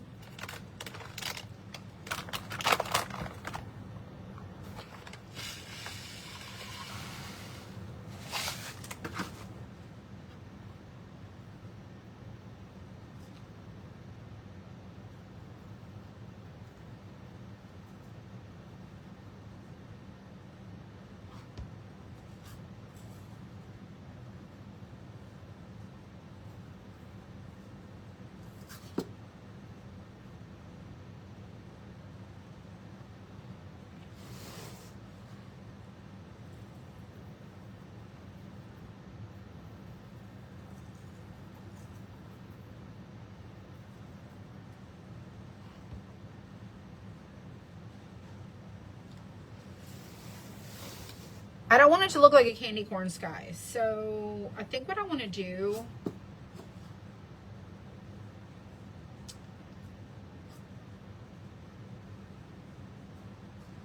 I think I'm going to add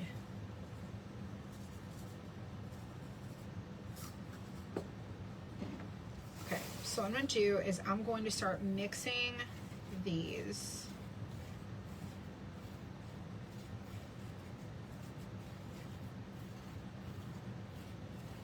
Together.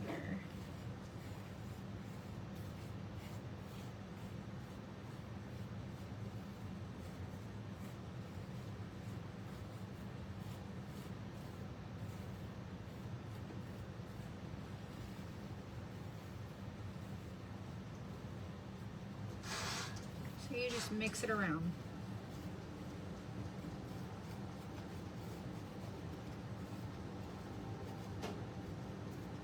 Trust the process.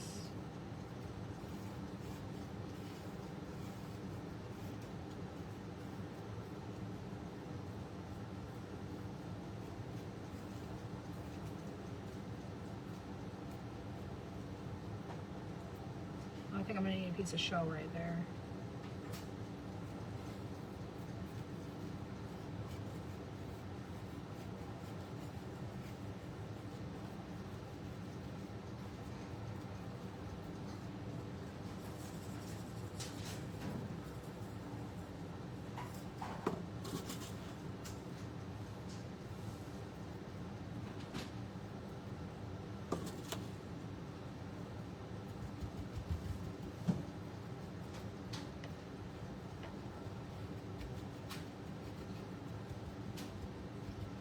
All right, let me flip it around and see what it looks like.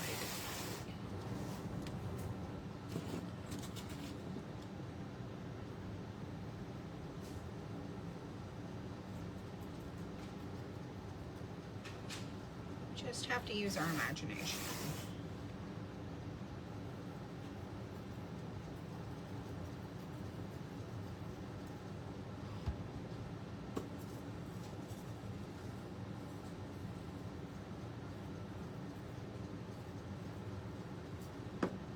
I love it too.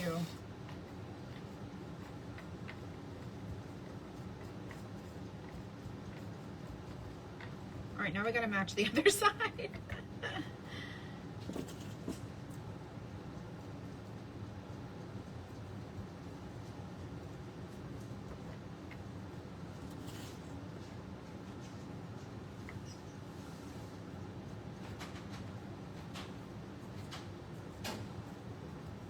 All right, I need some more yellow.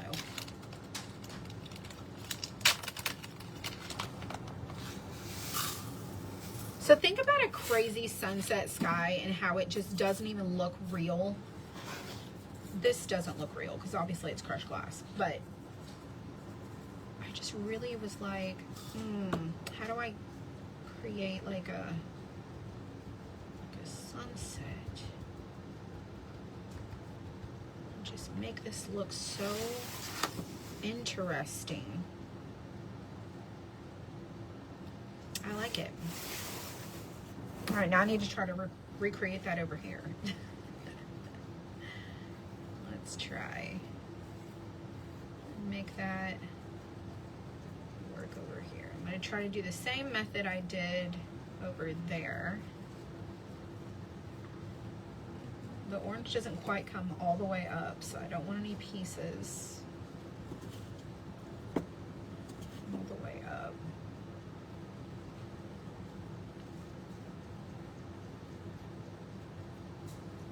And we need that olive meadow.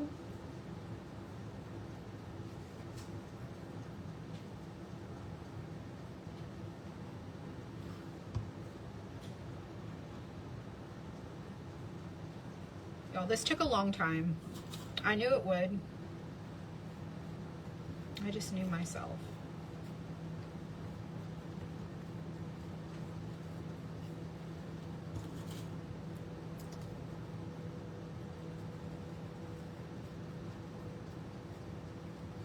Okay, this is definitely going to change as soon as we add resin to it.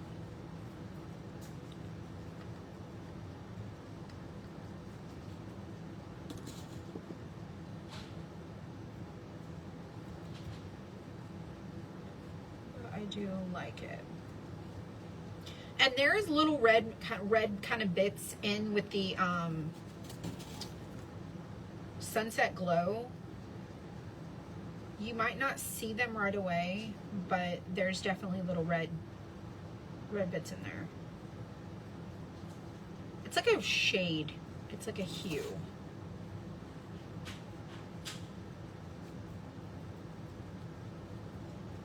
All right. And then up top, I'm just gonna sprinkle a little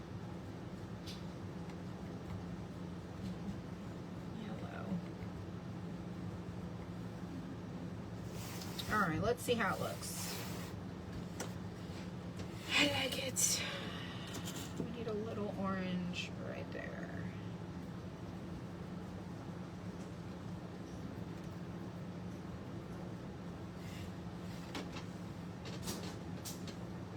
Okay, I think it's good. All right, let me put all this stuff away now.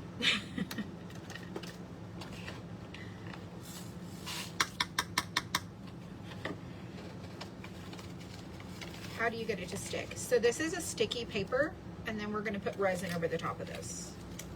So you fill in your openings first with whatever your filler product is, and then you can add resin, you can add glue. We've done glue before, and it's a little bit of a challenge, but you can do it. It's not as durable, and you might get a little fallout, but you can use Elmer's glue.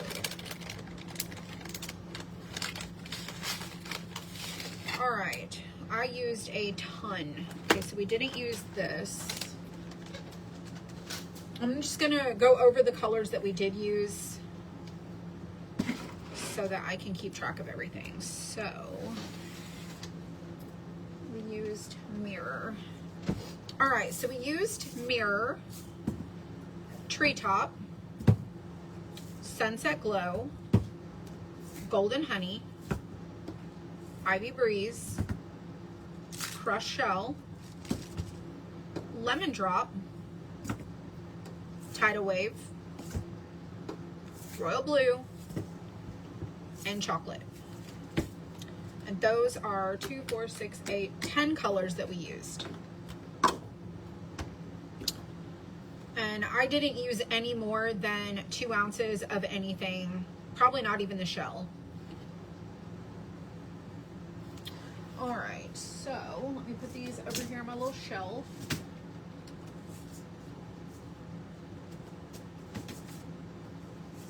We're gonna get ready to mix up our resin.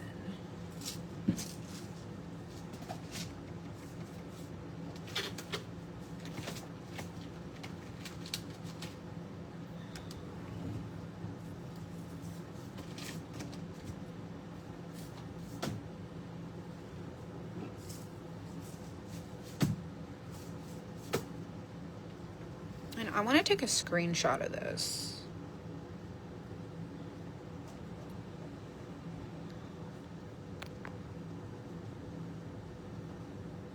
Okay.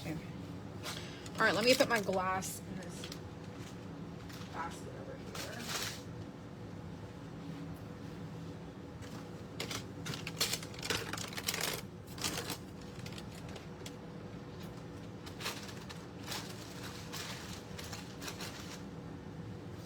April's gonna be baking over here in a second. That's right. It's time to bake. She's like, it's time to bake. Oh, goodness. Alrighty.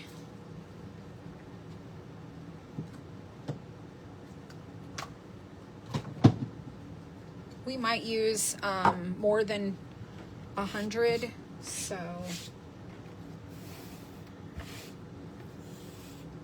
I'm just gonna make sure we get all this cleared off of here.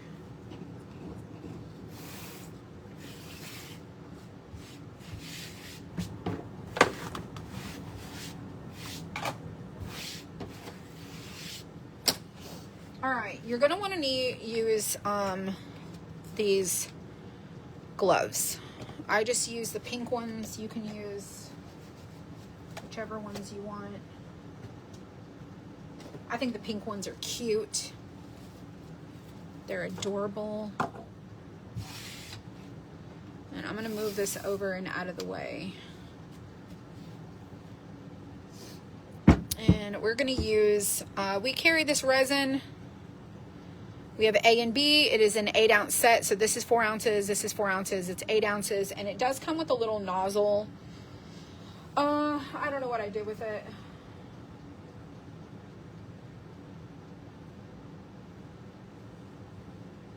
I had a bag laying over here. It has like little nozzles. Okay, so this is what you don't get, okay? Let me show you what you're not gonna get that you're gonna need, okay? You're gonna need your backer of some sort, okay? So paper transfer tape, for sure.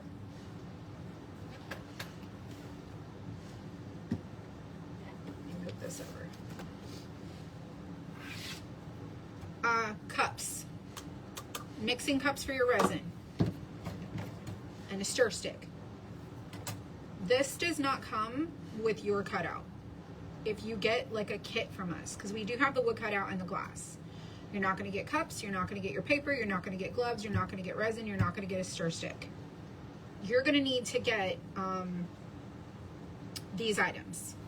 Now, if you don't want to order these on the internet, you can use a solo cup. Or you can use something that you can measure equal parts to. So sometimes there's a line on a solo cup that you can use. You can use a little paper cup. You can, like, all the things, okay? I get these on Amazon, and these are 100 milliliter. I get these in like a pack of like, what are these? Like, I get them at Lowe's, maybe 50 in a pack. These are like quart-size stir sticks. You can also get just little popsicle sticks like this. So this is stuff that you're not gonna get that you're gonna need.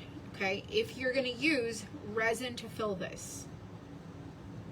Now, for the backer paper, I just talked about this at the very, very beginning when we went step by step through this whole thing. So if you're new and you just got here or you weren't here earlier, go back and watch the beginning because we talk about all the things.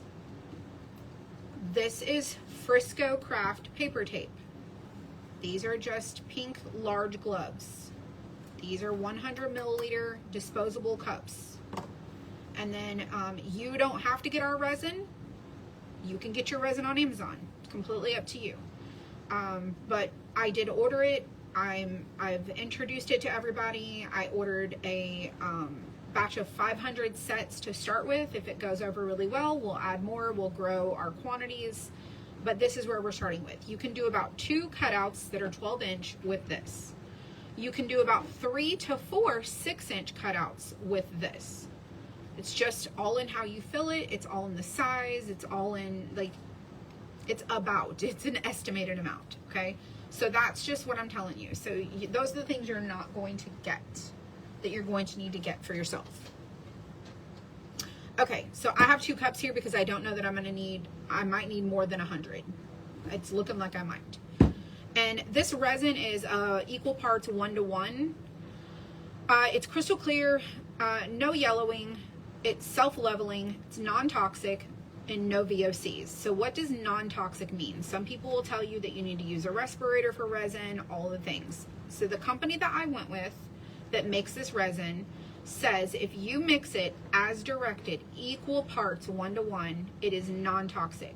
If you get your ratios off, it can release undetected fumes that you may not know about.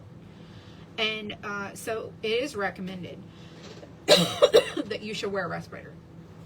So right down here in the fine print, it says, keep bottle sealed, wear gloves and mask. Sorry. May cause skin and eyes irritation and or allergic reaction. Keep away from children. So it's 1-to-1. So if you mix 10 milliliters, you're going to want to mix 5A, 5B. If you mix 20, you're going to want to mix 10A, 10B, equal parts. So that's a 1-to-1 ratio. This is not by weight, this is by volume of liquid. So 20 milliliters plus 20 milliliters is 40. Okay, so just know, if you're not familiar with resin, watch some tutorials on how to use resin, how to mix resin, all the things. Goodness gracious. So I watched several videos of people and they said mix B first.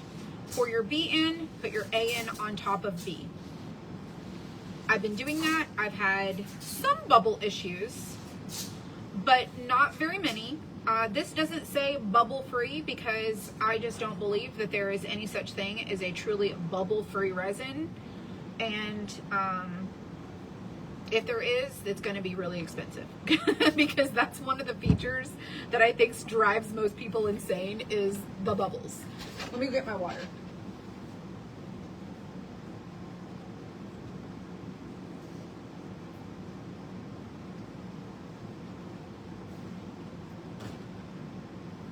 I think I was going to choke there for a second. So let's put on our gloves.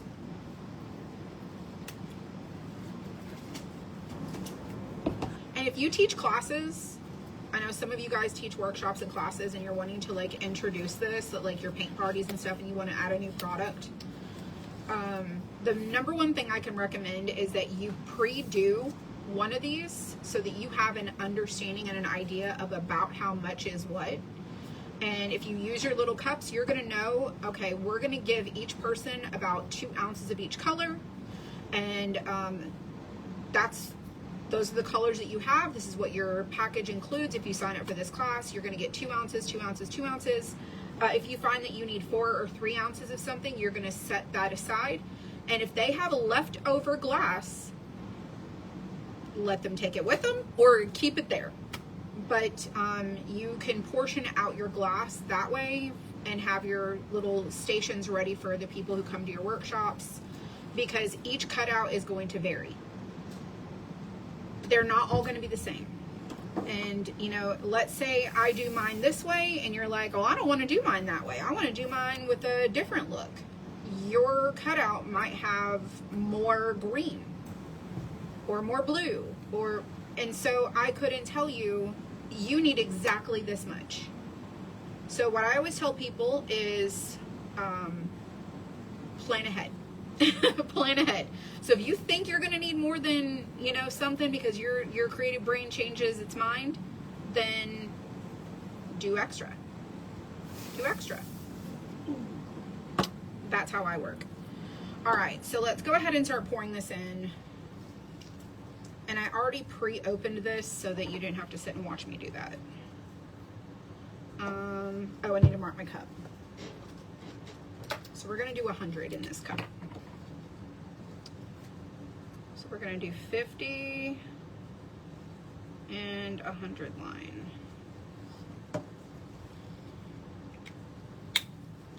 And your things are labeled, so don't get your lids mixed up. So B is first, and we're going to go to that line.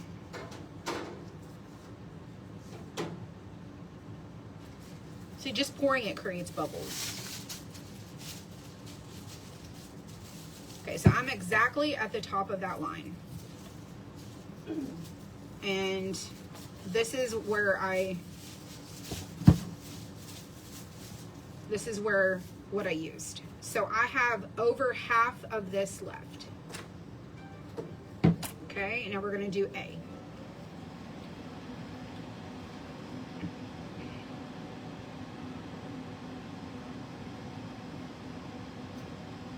A is thicker than B.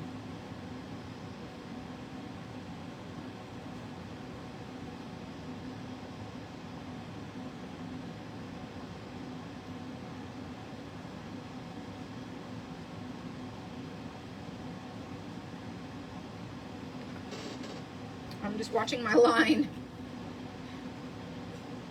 I feel like I need like a smidge more.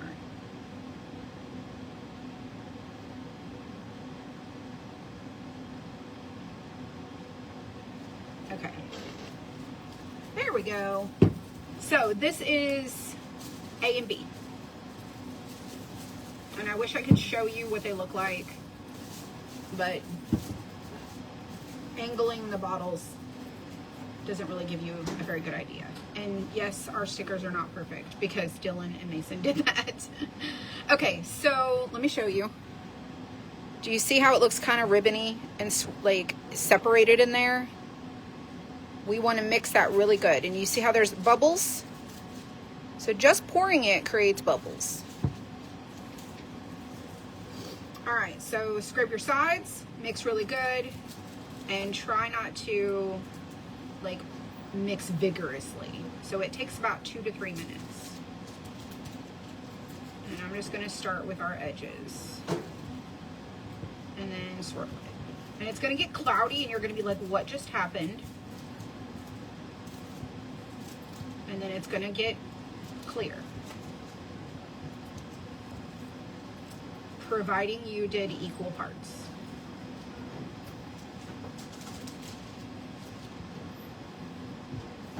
I do not have a resin allergy. I've gotten this on my skin. I've not had any reactions. I've not had any issues, but I still wear gloves because it's really sticky.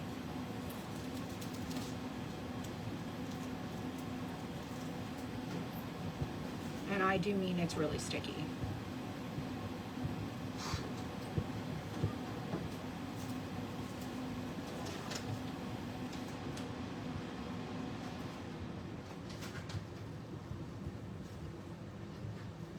Scrape the bottom really good.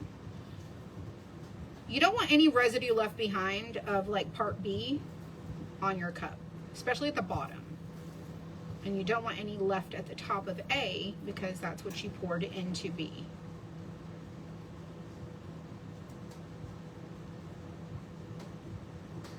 And then I like it a little thinner, so I usually will use my heat tool to warm up my cup. And it thins it out a little bit.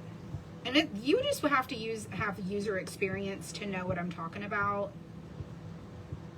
And if you are watching and you've used resin and done any of these sun catchers and you've done any of the things that I've repeatedly said over and over, we've learned all of this together. You know exactly what I'm talking about.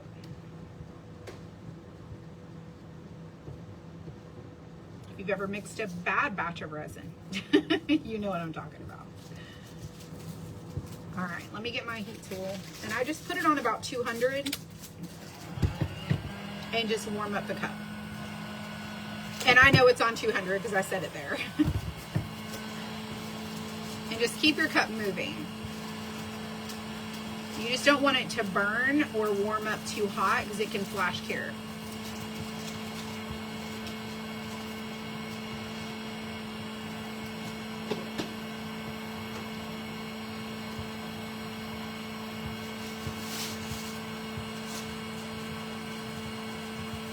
And I'm just scraping the sides.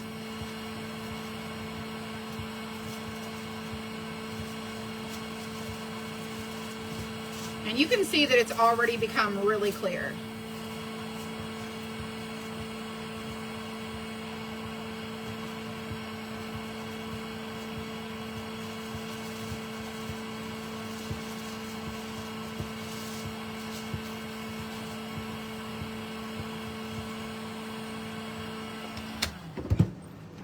Alright, so my cup is just barely warm. It's not even hot. It's just warm. And now you can see that the consistency has thinned out just a little bit. It's not as thick. And we popped some of those bubbles too. So heat will help the bubbles rise to the surface. All right, doesn't mean we're bubble free. All righty, so let's move this back over here. And y'all, it's like I'm a broken record. I just keep saying the same things over again because it's really about the same process. I start in the middle and drizzle outward. So one thing, if you never use resin, it is self-leveling. It will start to pool and dome on the top, and then it will find somewhere to travel. And what I pour here might end up over here. So I like to let it level because I don't want to go around the edge, and now I have now I got to figure out how to make it go in the middle. So I like to pour outward, and that's just preference. You can do whatever you want to. I would not take this cup and just start drizzling it everywhere because you have no idea how wrong that can go. So start in the middle, and this is the consistency of like microwaved icing for cinnamon rolls. That's about the equivalent I can give you. Is it's about cinnamon roll icing consistency. And so I will find an area in the middle, and I will just start drizzling and going around that area and just covering the surface of that, and then letting it level and just keep coming back. And so I know that little opening there can only hold so much because it's a small opening. So what's left that's not going to fit is going to have to travel somewhere.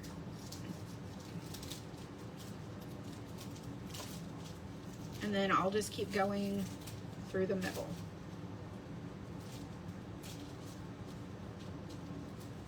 And then you'll see that this will start to travel up underneath.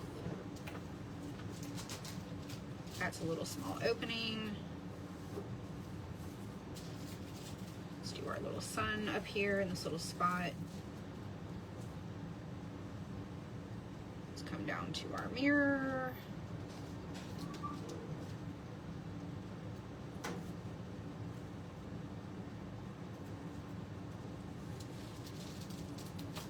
I don't know if you can see that. Let me see if I can zoom in a little. Do you see how the resin has started to travel here? It will keep going this way. It started to travel that way. And right there. Like right here. And you can see where I did it on the shell there, on the shell here, on the shell here. And then if I zoom out a little bit, you can see how the color of the shell is like kind of cloudy looking and more of like a white film on it. Once you add that resin, it completely changes the look of it. So that's why I'm like, oh, I don't want that piece. I know what it's going to look like when I add resin to it. It's going to be more of white. Oh, I want this color piece. So I'm really particular about how I do that. All right. Let me zoom back out. There we go. All right, so we're gonna come back to that. Let's come down here.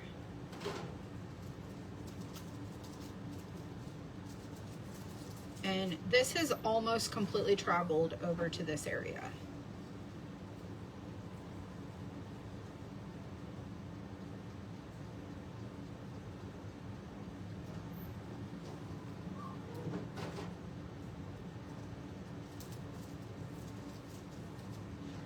Now when I get down here,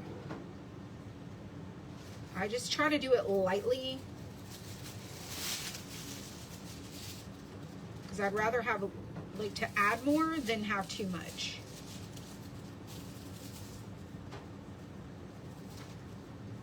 Because some of this that's all over this middle might end up flowing down this way.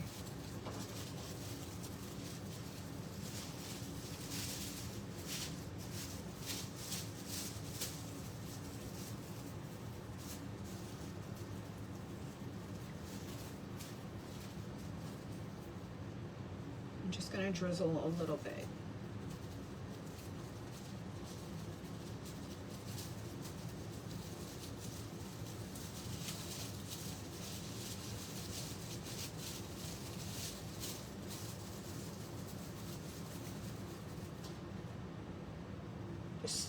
start with small amounts. It's the best thing to do. It's the best advice I can give. Less is more.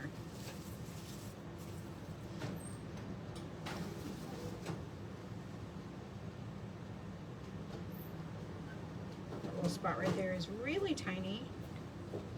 Let's do our tree trunk. Our tree.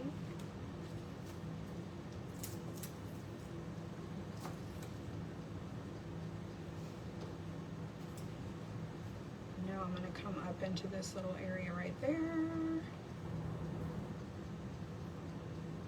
Now I'm probably going to need to make some more.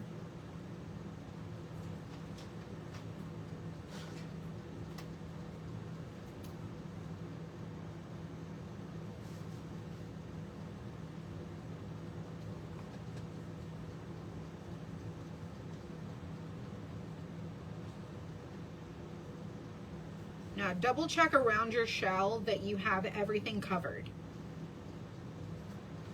That's really important.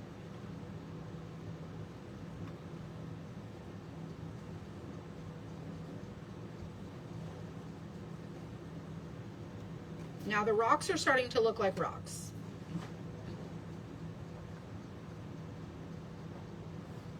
I know the light's reflecting off of here, but you gotta trust the process.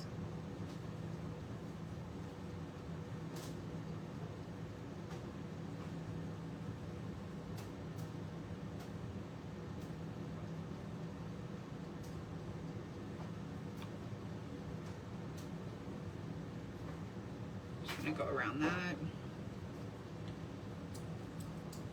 Let's do our tree. And I can see where it started to level. Find its path.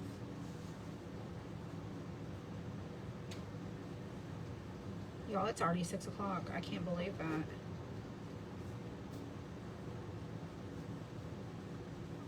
I just got lost in the creativity of like, what are we doing? It happens every time. Without fail.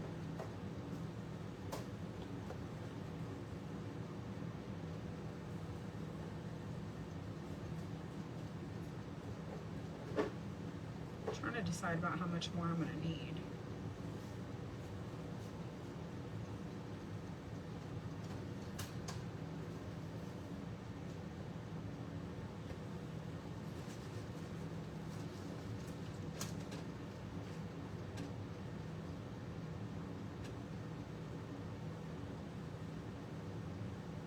Going back where I started and filling in where I need some.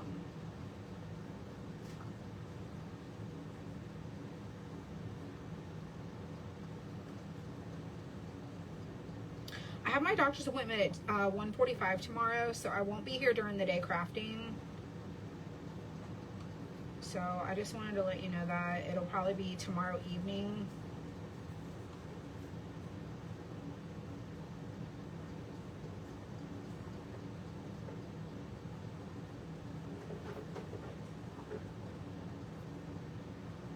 Are we good? Are we good? Are we good? So I need to do the shell here, the rest of the sun and the sky, and I don't really have much of anything left, so I'm gonna need to make some more. So I'm just gonna try and make sure I cover the bottom down here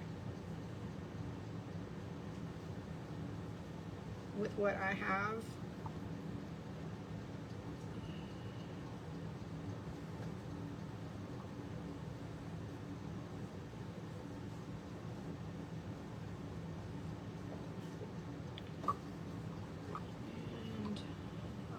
Spot right there.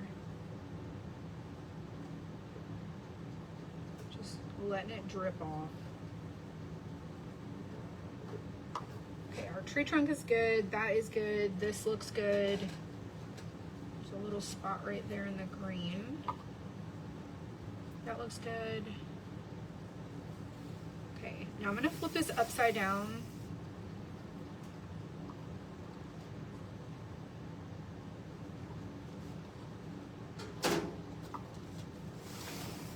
because we want to be able to do this here. And I'm going to let that finish doing its thing.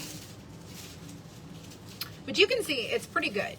I don't really need to do much color, you know, shifting. It looks pretty awesome. So let me go ahead and do what I have left here.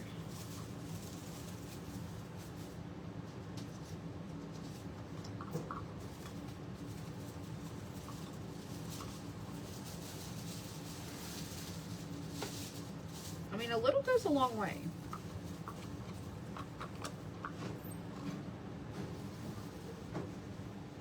So at least we were able to do that little opening there.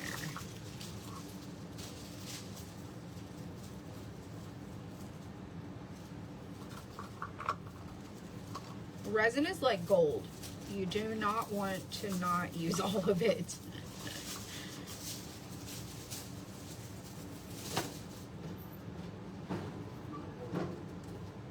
No resin left behind, okay? All right, this cup, see, I've got resin all over my fingers. All right, so I'm not gonna sit this on my counter. I'm gonna wrap it in a baby wipe and I'm just gonna set it aside. I don't throw it away uncured. I let it cure. And I'm gonna put some alcohol on my hands before I go touching those bottles.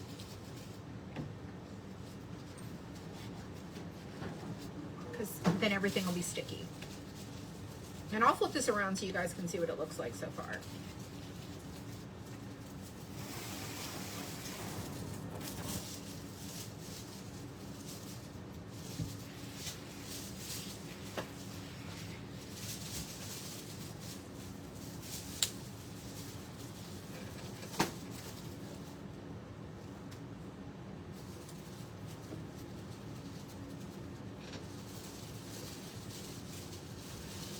Okay, I'm going to estimate that we're going to need about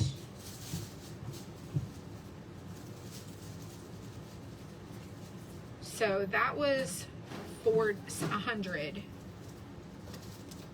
So let's say we need another 50. Let's mark 25 and 25. And I'm using a different cup. So 25 and 25.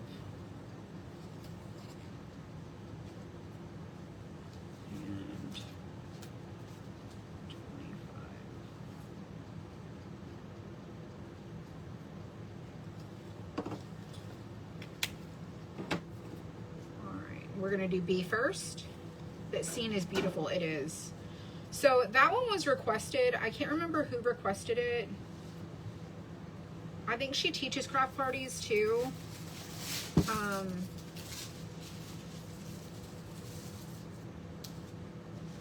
And I told her I would do an example. She might not like my example. It may not be what she's looking for. And I'm just gonna use a stir stick.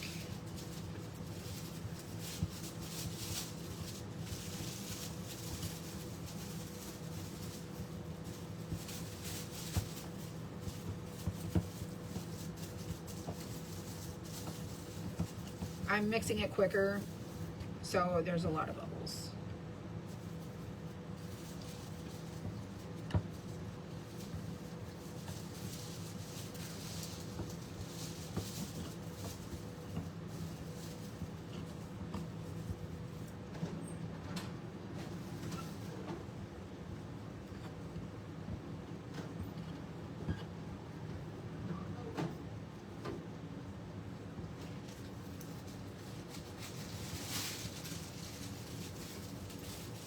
All right, let's warm this cup up. It is completely clear, but there is a ton of bubbles. And we want to get rid of that.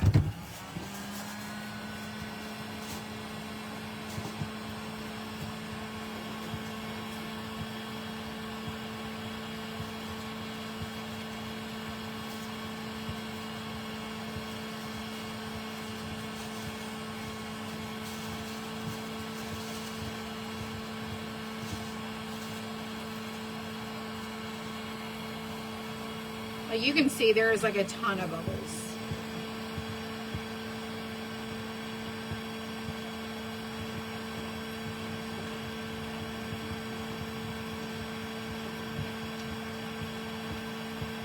The warmer it is, the less bubbles you'll have. But you don't want it to flash cure, so please remember that.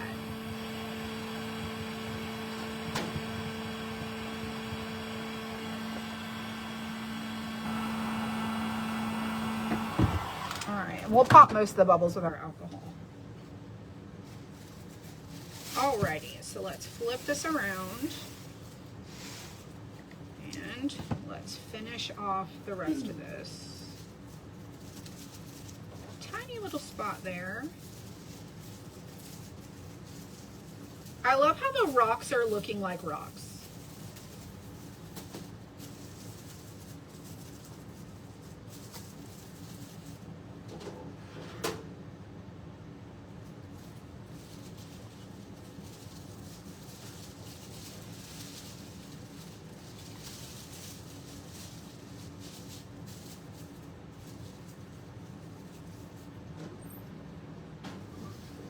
Let's get our sun.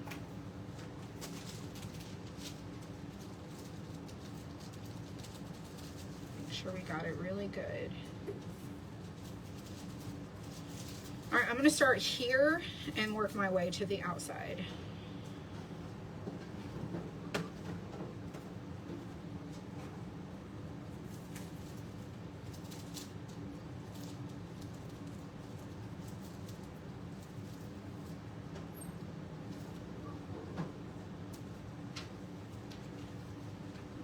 Come back to that here in a second.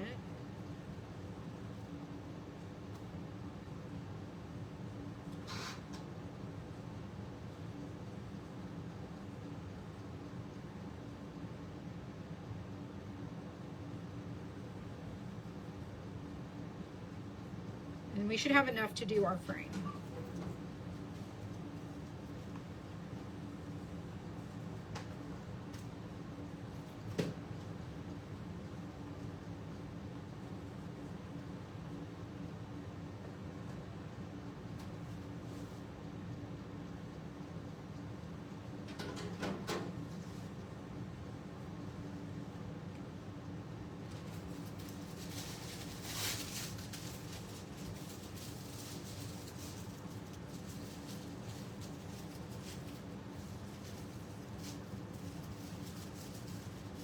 Oh, I picked up a piece of glass.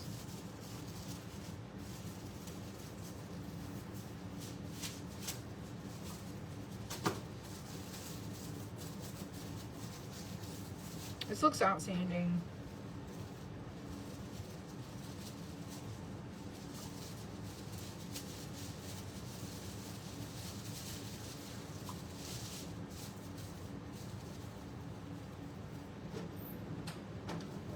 So I can see some bubbles.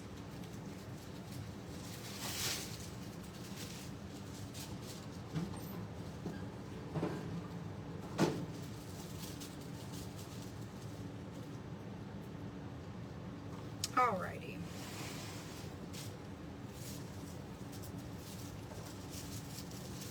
So I have just a little left in this cup to do the wood outline.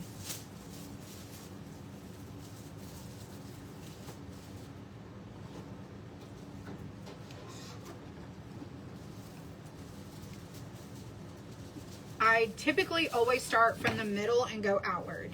So that's why I started here and then I work my way to the edges because it's going to flow that way. It's going to go the direct, like there's a barrier here. This outline is a barrier. So I know it's going to stop at that outline and then it's going to start to go the opposite direction. So I try to start in the middle and then whatever's like on top, if it pulls, it'll go into the next opening. If that pulls, it'll go into the next opening. And it's kind of over the top. It's not going to go under. But yes, I try, especially like something that's square like this. If it's round, I'll kind of do the middle and kind of swirl outward. And then I try to do the outer edge of the middle.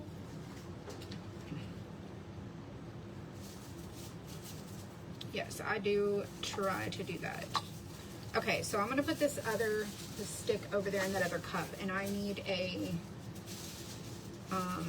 I need a paintbrush that I can use.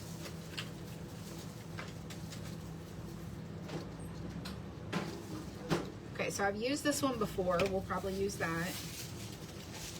And I'm just gonna let this set for just another few minutes. And I'm gonna take that alcohol and try to get some of this off my hands before I pick up that brush again. Because I have a resin on my hands from that cup.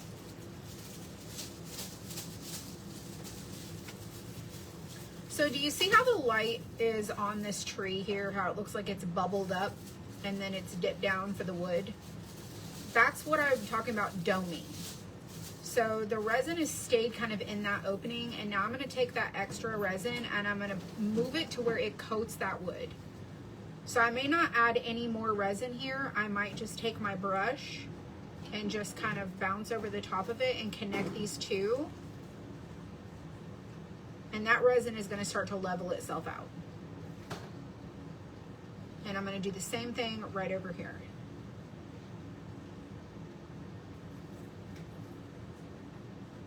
So now it's not really doming anymore. It's completely smoothed itself out. With the exception of a couple little spots that had glass on them. But yeah, that's what I'm talking about. And then you can go back over it like so with your brush and just kind of like, just like you're painting. So anywhere you see extra resin, you can connect those cells, like this cell with this cell, and help the resin level better.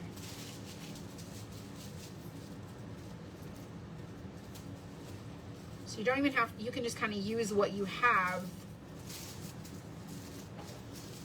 to go over your wood outline.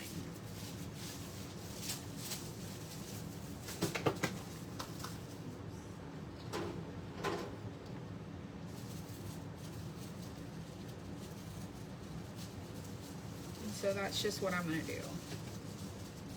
And I'm telling you, it might take a little bit of time to level fully, but overnight this is going to continue to like settle, and it's going to look really good. There's a lot of resin in that corner up there. I meant glass. It's a lot of glass. Oh my gosh, that sky is so pretty. Isn't it? It needs a little work. There's some bubbles up there. Oh my gosh, did you use the mirror? I did on the bridge. Oh. I used my imagination on this one. This is like a sandy beach, and then there's like water running. It's so pretty. Yeah. And then these are little rocks.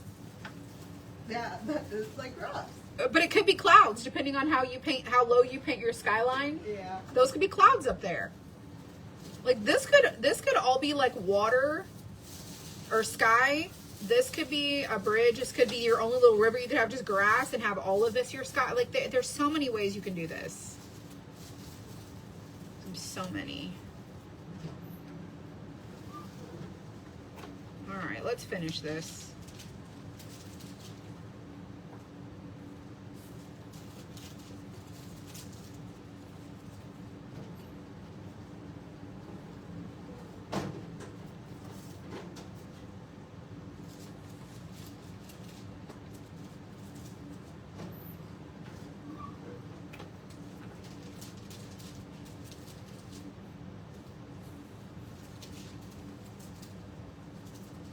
I like the wood outline coated. If you don't like that, don't do this. Use less resin. I like it coated.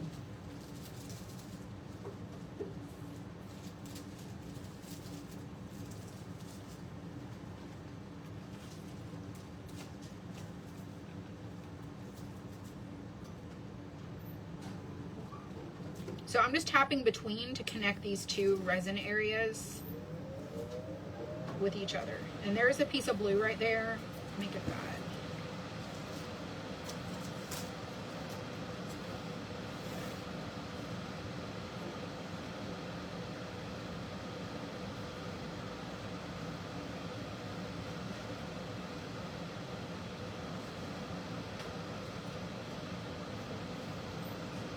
there's that blue.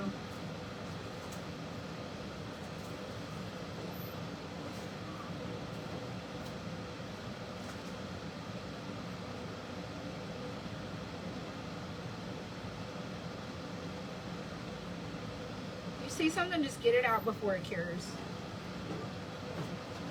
You have plenty of work time.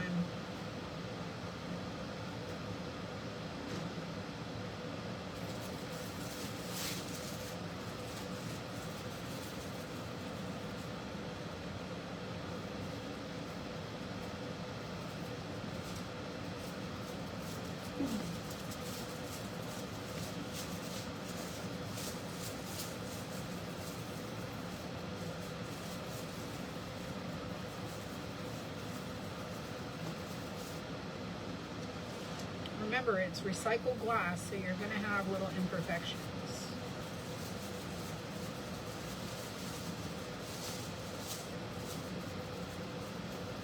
I think it just adds character. Make sure your edges look good and your corners. If you can see that white backer or your surface area, your countertop, then you know that that's going to be clear and it's not going to be colored whenever you pull that off. So just make sure you get all your little corners really good.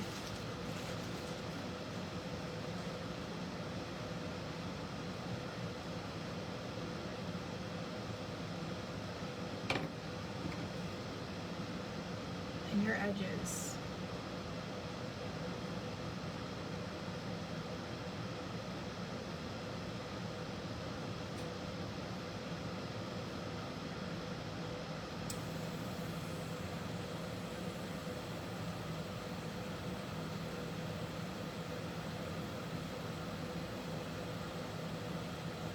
Everything looks pretty good. I actually am quite impressed that we don't have any issues. Most of the time my edges look terrible.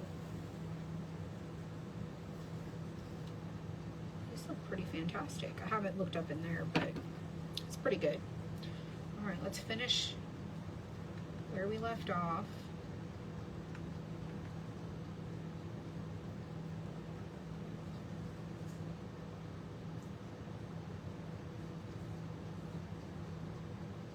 And I'm just using what I already have on here. And then I'll do my outer edge last. Because if I see that there's a lot, I can pull and move it around so that it's not so heavy.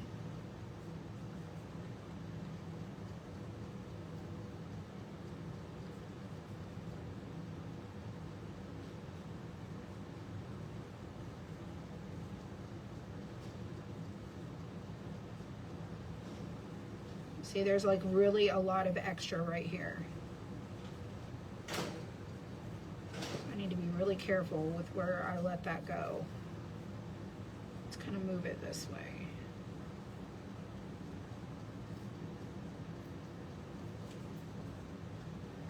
Keep going just a little bit. So some of these pieces of shell that are like on the outline, I'm just gonna flip them over and make sure that they're not laying on the outlines. I don't really want that. That one just needs to be rotated. You can see that's kind of pooling right there.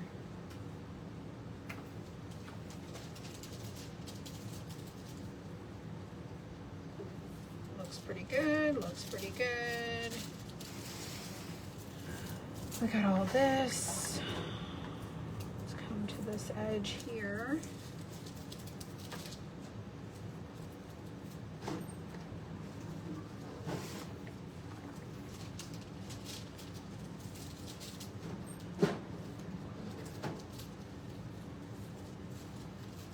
Again, it's all preference. You might have saw something completely different with this one.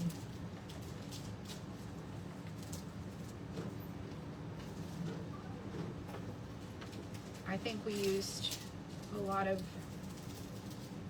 our imagination.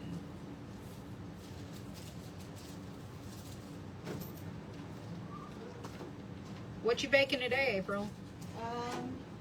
Geez, lots of, a little bit of everything is what I'm making today. Oh my gosh. Some 6-inch pizzas. Some 6-inch 12-inch pizzas.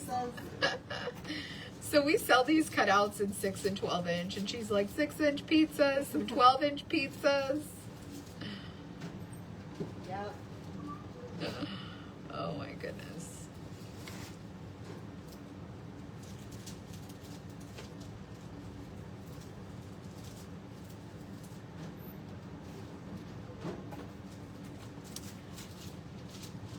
All right, I see a really dark spot in this yellow. Let me just put it right there.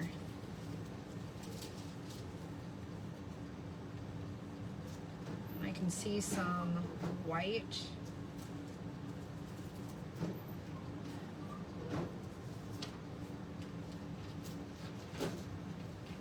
And right here.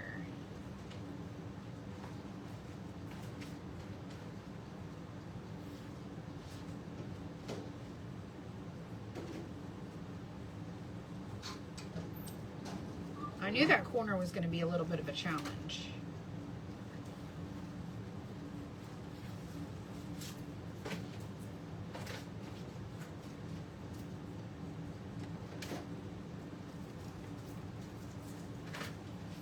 Other than that, it looks pretty good. And our sun looks lovely. Minus that giant bubble right there.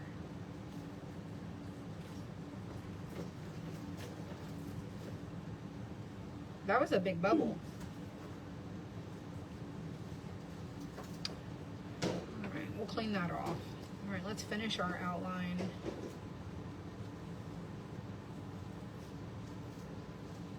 All right, everything is coated except the outer edge. And I'm gonna try and use some of what's here to do, especially like around this area. And I'm just gonna brush to the edge and lift up. I don't wanna go and let it touch the edge, like the outer edge, because then it will start to run that direction. So I'm just gonna crack my brush to that direction.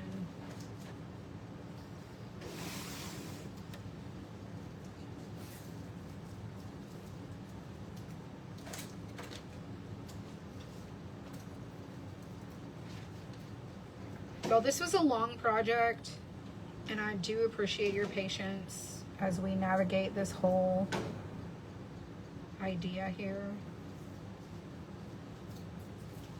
I mean, it was a lot of fun.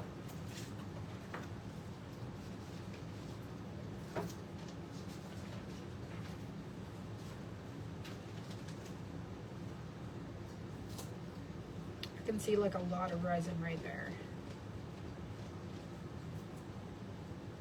So see what I was saying about doing the middle? Because then I can use some of this around our edges and just redistribute it.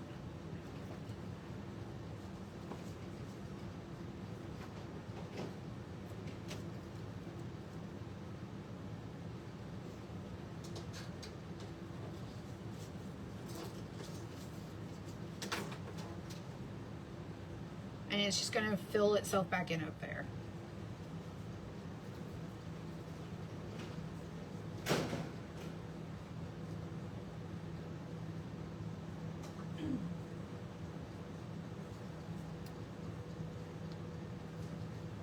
You don't always know which way it's going to flow. So let's think about that. So if I pour this in the middle of here, it's going to flow outward. I'm on a level surface, so my liquid is going to usually evenly dissipate. The glass inside is the barrier. It's going to move and travel around every little piece and particle of glass until it gets to the stopping point. Where is the stopping point? That would be the wood outline.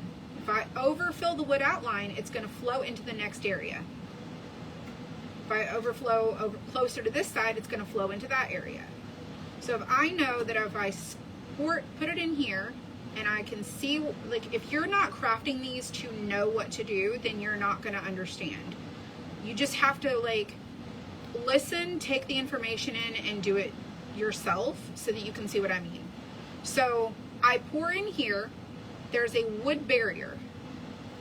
There is a sticky backer. It's not going to go under. It's only going to be able to go over. So if I overfill, it's going to go into the next area, whichever direction that may be. So if this is already full, it's not going to travel over here. It's going to maybe travel in the lower path. So I've been pulling resin from this spot here and moving it down here, and what's overfilled in this area is going to move back into the lower portion. So you have to think about, how does a liquid travel when you're looking at different barriers and containment areas. You ever filled a cup that has a hole in it? Where's it going to go? When you have a hole in the side of it, you can fill it to the top, but eventually all the water is going to flow, and then when you can't flow any further this way, it's going to stop. So if I have a hole up here, I'm not going to lose water from down here. What's left in here after a certain point, where there's nowhere else to travel, it won't go there. So the great thing about resin is it will pool and dome, and it will stop on an edge. As long as you don't create too much doming on that edge, if you create too much and the edge breaks, everything will start to follow that path. That's why you can have some leaking happen on one side, and you're like, why is it lower over here? Because it traveled this way. So it's going to find the lowest point. So this paper is lower than this wood outline. That resin, if I was to take this and drag it off this edge, all of this that's raised up above, it's going to find its way to that lower level. So I start in the middle and let it start, as I'm filling, I start to let it kind of seep under and around the glass. Then the top of the glass looks like it still needs some. So I'll add some on top. I don't need as much because it's already filled under. So when you craft these and do these and you get a little experience doing them, and you see, like, oh, I see what you mean. I see this, I see this, I see that. Oh, I did this and that happened. Oh, that was right. You know, I shouldn't have, like, you just have to think about, you know. So I've already started to do this edge, and it's already wanted to pull away from the edge. I started to cover this area, and if you see right here in the reflection how it's starting to dip down a little bit, this is starting to lower itself a little bit because it's still leveling. So the goal is, anywhere it's bigger or fuller, when I let this sit overnight, the resin is still going to move all over this thing. This over here could find a way to push some of this into this area. We just want to get a workable surface that over time, as it levels, we won't have to worry that we didn't have enough. Hopefully that makes some sense. So where I pulled this from, so I don't know if you can see the reflection right here. So where the light is reflecting right here, watch this. So I'm going to pull this, all that resin, and I just scraped it and moved it. Watch how it fills itself back in. It's slow. You watch there while I work down here. Do I know exactly where all that's traveling from? No, I don't. But it's going to fill itself right back in right there. Because there's too much somewhere in this area, and I'm not quite sure exactly what direction it's pulling from.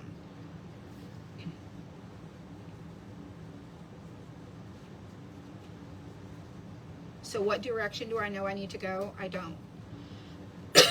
I can only go with the hypothetical. Makes the most sense. So this is still leveling itself. So I'm going to come over here, and I'm going to pull some that I see pooling over there that's a little bit more than there should be. I'm just going to move it.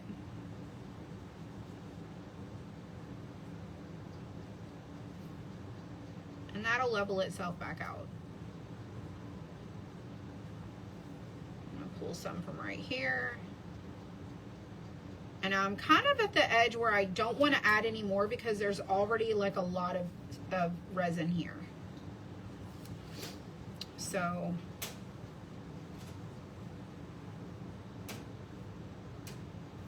there's a giant bubble right there and right there. We'll pop it. Okay, so I don't want to add anything extra to this little spot right here. I just want to leave it.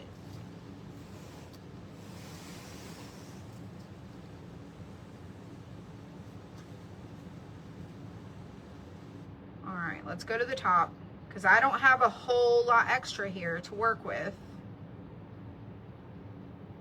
So I'm going to add what's in this cup.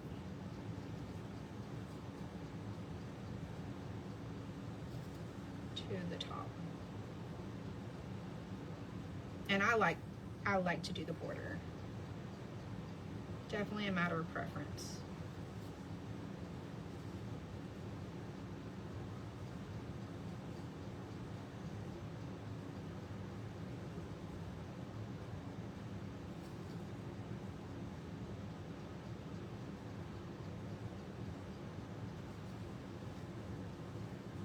Caden's texting me.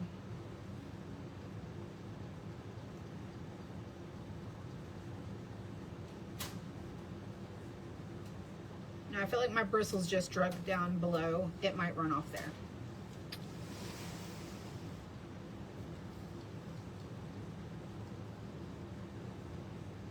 Oh, let me do the little ring up here.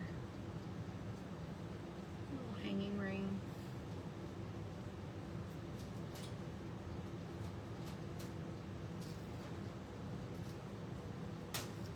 The cross.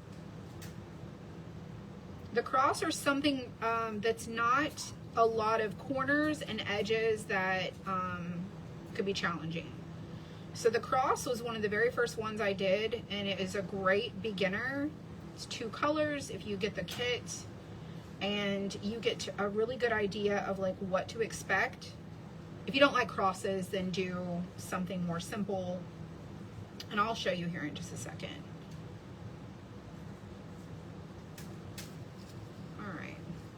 This looks fantastic.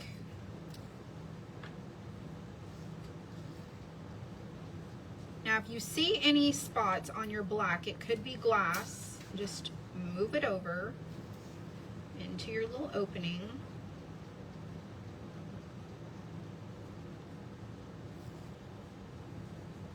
There's a little spot right there.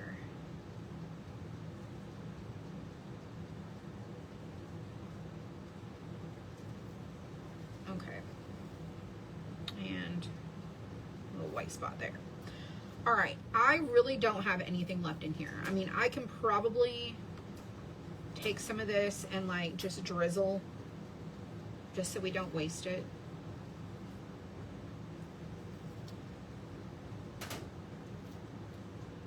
But I don't need any more on our edge. It looks great. Okay, that's done. And I've used that brush about 4 times, so I'm probably not going to use it again. All right, let me get my alcohol. So this is like rubbing alcohol. It's 99%.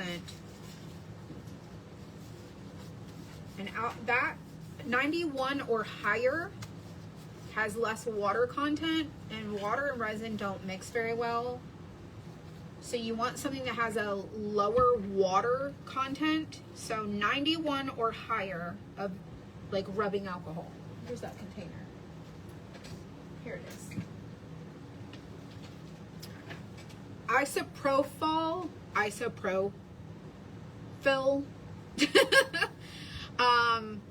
I got 99, and it's just basically rubbing alcohol. This is what I'm using in this spray bottle. And this used to be 70%, and then I emptied it and filled it with 99. So this makes your area smell like a hospital, but it helps pop the bubbles. You can use heat, but remember, heat, so the resin is going to cure and get thicker after about 30 to 40 minutes. And when you add heat to it, it's going to make it warm again, and then it's going to make it liquidy again. And what happens when you add heat, it could start to run and it may not stay kind of frozen where it's at. So the alcohol helps pop the bubbles and bring them to the surface. And so I like to spray it. So I just take the spray and it's just set on like a mist, and I spray the whole thing generously. And you're gonna think, oh my gosh, did I just ruin that? You did not, trust me. I have a whole stack of these sun catchers to show you guys. I have not ruined them. I promise you.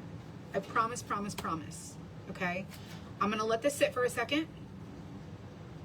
Some of the bubbles are gonna start to come to the surface. They'll even start to pop on their own. And then I can take a tool like this and I can pop them as they come to the surface. Now, I'm gonna leave here and I'm not gonna pay attention to anything that's happening because I'm not gonna be here. But I will tell you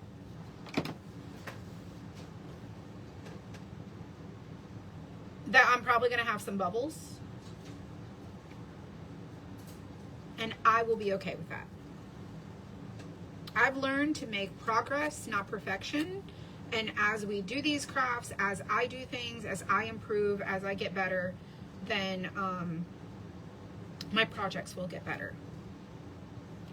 And so I'm not gonna worry too much about it. So I'm gonna spray this one more time.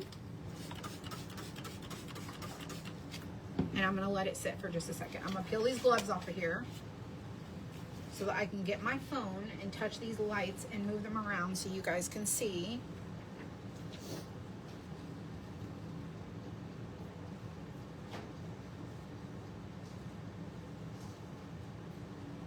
Let me unplug my phone. So first thing I want to do is move that cord. And I'm just moving these lights away so you can kind of, there's still a little bit of reflection. See that piece of shell right there? It's mother of pearl, so it's going to be a little reflective. And I can just flip it over if I don't like the way that it's shining. So we've got our mirror bridge, we've got our little river and our ocean, we've got our sunset is kind of like, it's still like, you know what I'm saying, it's really pretty up there. We've got our rocks, we've got our grassy area. This could be like a park. This is kind of beachy or field area, depends on how you interpret it.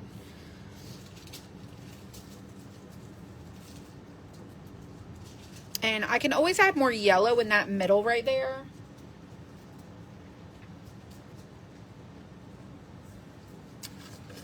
Let's get some of this lemon drop.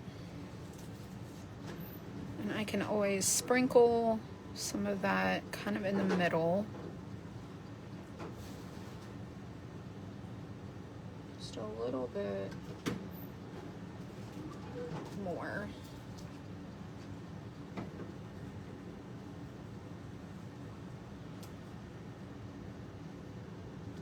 And that'll level into that resin.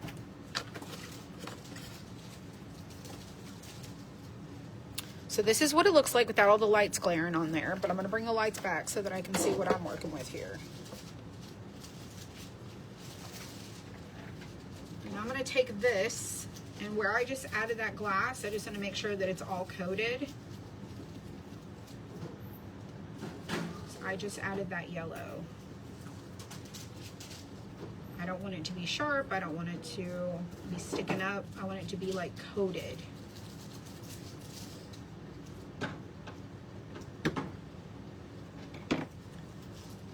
Okay. Now let's go to check our bubbles. Mostly they are happening right here.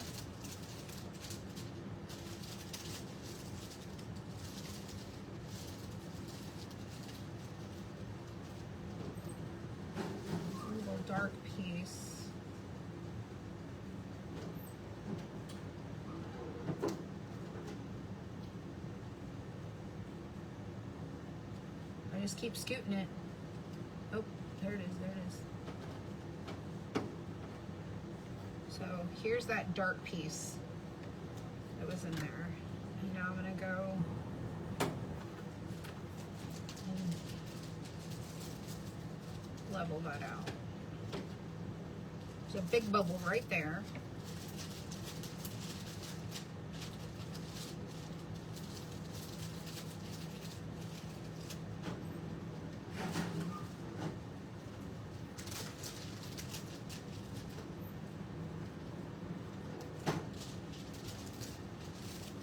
And the bubbles will it's hard to break the surface. There's another one right there. And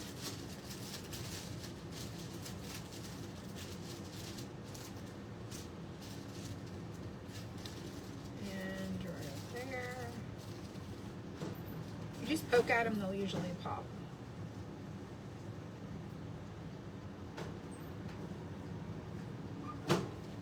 Get another wipe.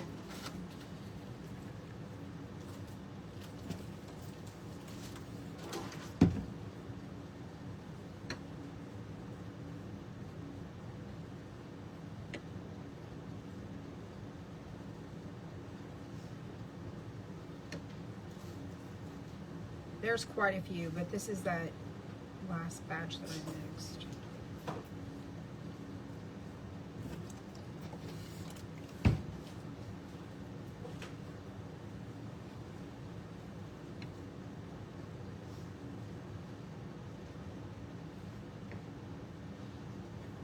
The rest of them will kind of pop on their own.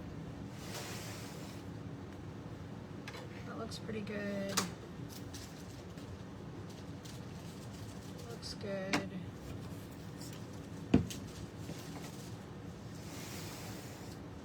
Can you add too much alcohol? Probably. I've added a lot and I haven't had any issues.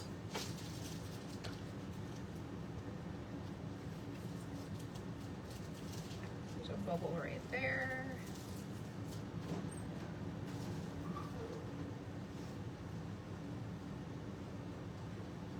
There's a yellow piece of glass.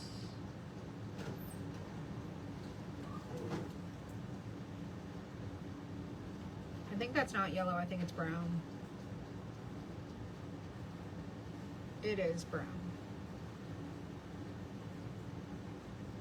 I'm gonna put that glass back.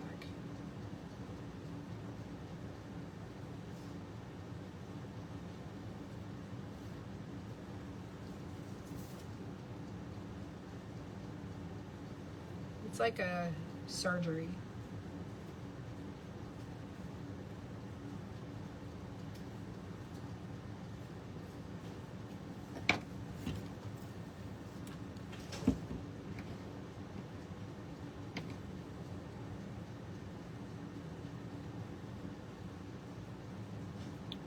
So y'all, this is just real time, how long it takes to do one of these, depending on how you do yours. I'm a little extra.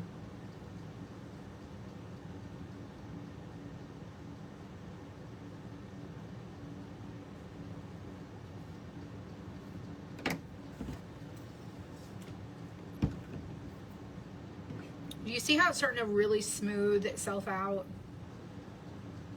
It's looking really lovely.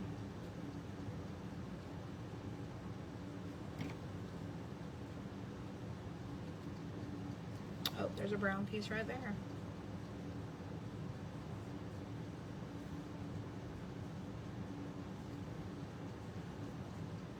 Oh, maybe it wasn't.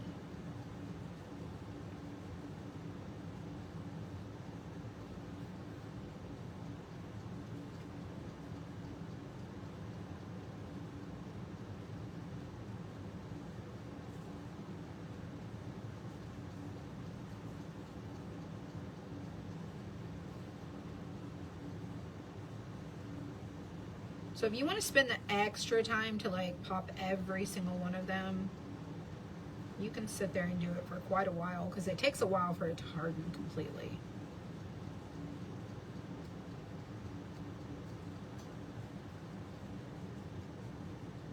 And sometimes it just takes time.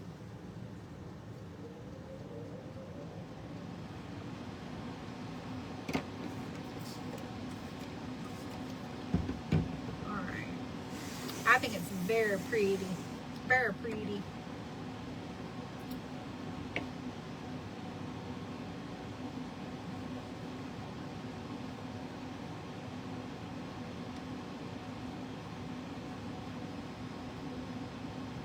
The most bubbles are up in this area.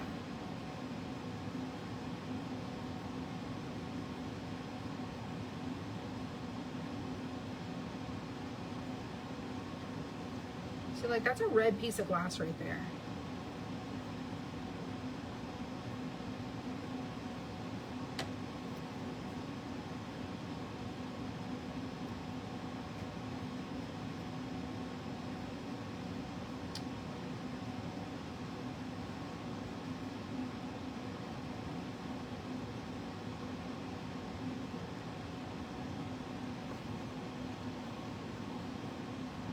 All right. Let's let it be.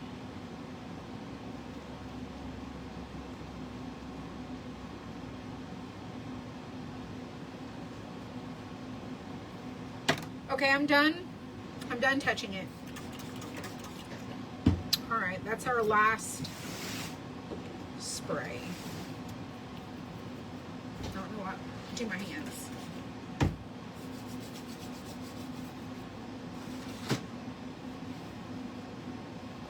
Okay, hopefully now you can kind of see what it's looking like.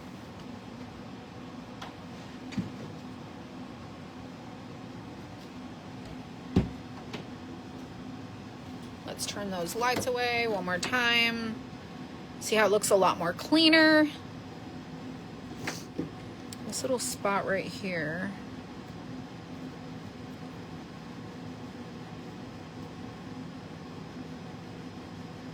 Just gonna mix it just a little bit better.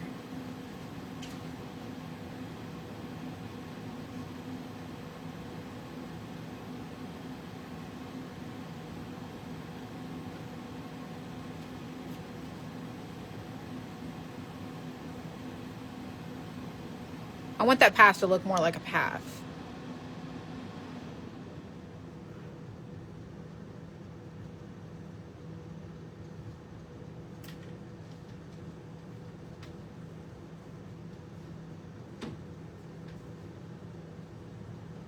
Spread that out just a little bit.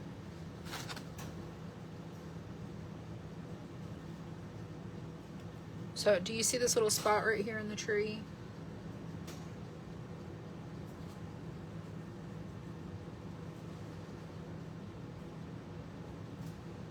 It's kind of like a white spot.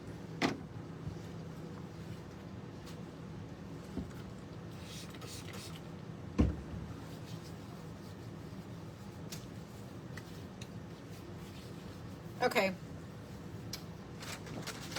This concludes our little scene. And this was number 32. Yeah, this is style 32. All right, let me move you over. Okay. We're gonna let that cure. So if you were a beginner, let me slide this over. Dinner's done. Let me get a wipe.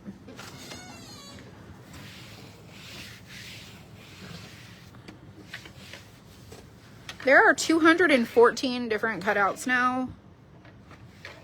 And what I will say is start with something that is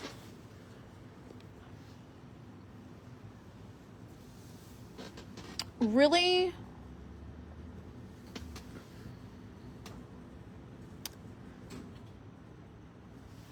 so like the heart with the star and the stripes would be a really easy, it's very defined. There's a star, there's around the star, there are stripes. It's a heart. So start with something that's very simple, large openings, easy to like navigate, because I think that's going to help you become familiar with it a little bit more than something that's got a lot of openings, small areas. You got to have a little bit more precision getting it in the openings and very tiny openings. So like you saw how long it took us to do this one. There's a lot of little tedious areas. There's a lot of maneuvering things, or you could jump right in and do something like this, or the mushroom, or even the square with the star and stripes square. That one's really easy. I say really easy. For a beginner, I think it would be very easy for a beginner.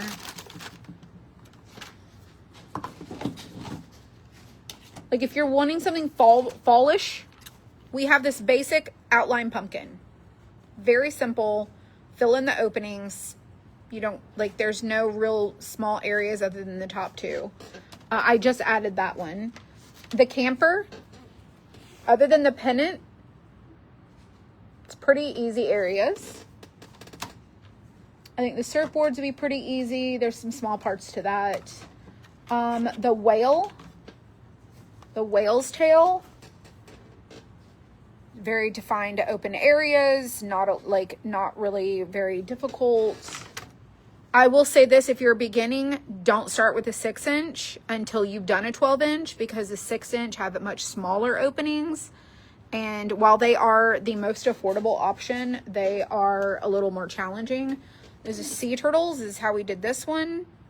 Very, open areas. This is the one I'm talking about here. You see, like, stripes and star. Look, it's real easy. The cross is at my house, so I don't have that here. The lighthouse is pretty easy. It's got a lot of open areas, not a lot of space to fill. And what else we have? The tree of life was really, really easy. Might seem intimidating, but it was very easy. And then the flamingo was really fun and easy, I feel like. So it's just what looks overwhelming and intimidating and what seems easy. So I think that the cross, for me, some people are not religious and they don't want to do a cross, and I understand that. Do one of the flowers. We have just plain open flowers, very simple. I'll show you those in just a second. Let me move these back over here to this pile.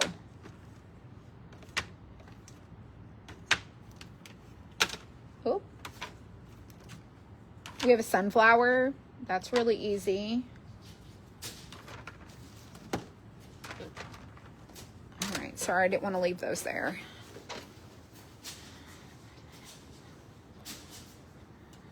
Let's come and see over here. So, like this bee, the bee with the honeycomb would be really easy. These are in order, so I don't want to mess this up. The butterfly. The butterfly is easy. Well, not as intimidating. This teardrop turtle. That one looks a little bit better. These windows. If you like the arch window style, very simple openings. We have this other whale's tail. Looks like that. We also have the mountain. There's chickens. Oh, these are the flowers I was talking about. So here's this very simple flower. So the cross or a flower. So 121 would be really easy. 120.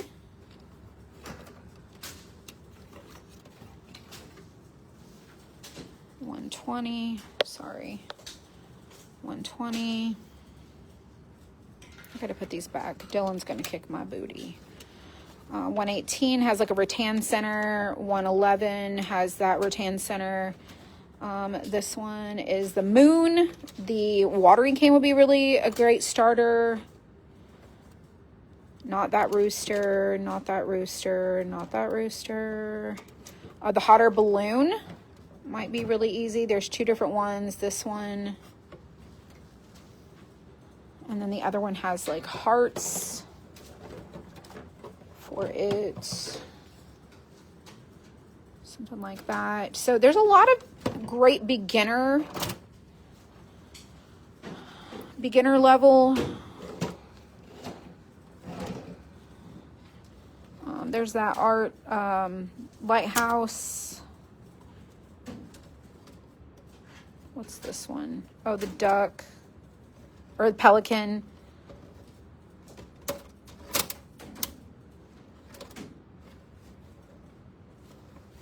There's a bunch of them that you can try. So this is all got to be gone through, but let's go see what's over here that I can show you. What some people have ordered. This is a flamingo. This one here is that starfish. Here's that tree of life. These are the small 6-inch ones. These are the little surfboards. This is a little tree. That one is pretty easy. Look at this little cup here. Ain't that cute? These make really awesome ornaments. This is a poinsettia. This is candy canes. This is a wreath. Sorry, better to put it towards the floor. Look at this snowman. And then this majestic angel. And these are all new ones.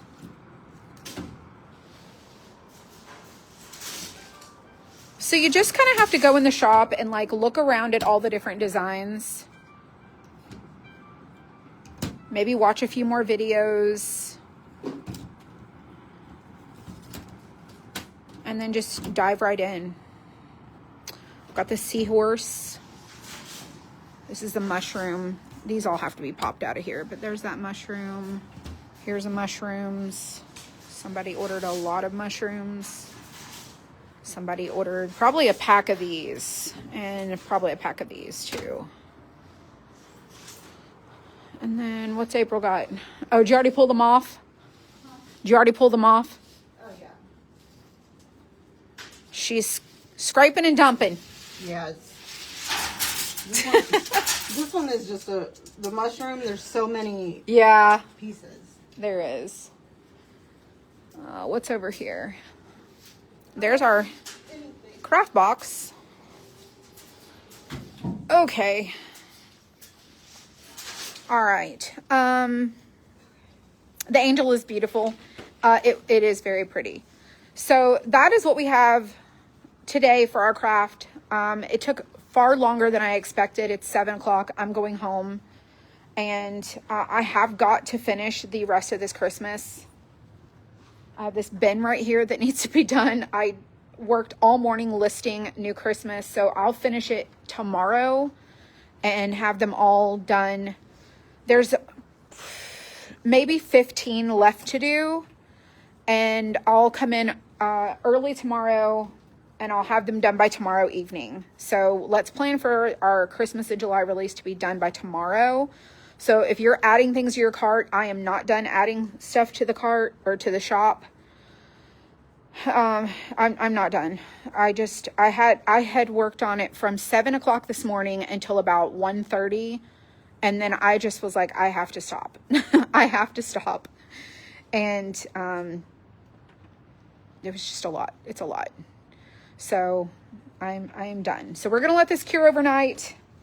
We're going to see how this goes. I'll take a picture and I'll do the video. I'll pull the back off. I'll do all the things so you guys can see it. I think it turned out lovely. Hopefully you like it too. So if you want to look at any of the suncatcher stuff, you just can type in the word suncatcher and messenger. Like I set up an automation to message you. If you don't want a messenger automation, don't type suncatcher. Send me an email. And if you don't know how to get to my shop, I will respond with a link to take you where you need to go to see all the things, okay? But the automation will send you a message. It's set up. It's made life so much easier for me than to have to reply repeatedly the same comment over and over and over again. It's just, if we can put something on automation, why would we not do that? So that's what's happening. And so you can comment suncatcher, and Messenger will send you a direct message like in your inbox, and it will have like a little thing that says, hi, so-and-so, thank you for asking about the suncatchers. There's a link below. And I type that out. And so it'll take you to the suncatchers. And if you're like, you want to go to any other link that we have, like YouTube, TikTok, our Facebook page, there's a link tree also that takes you to all of our links. And then if you type in the word collections, Messenger will send you a message that takes you to every collection that we have. And you can go see all the things. It's visual. You can kind of see what it looks like. And go check out everything, and you can go to the newest collection and start to see all the new stuff that I just added today.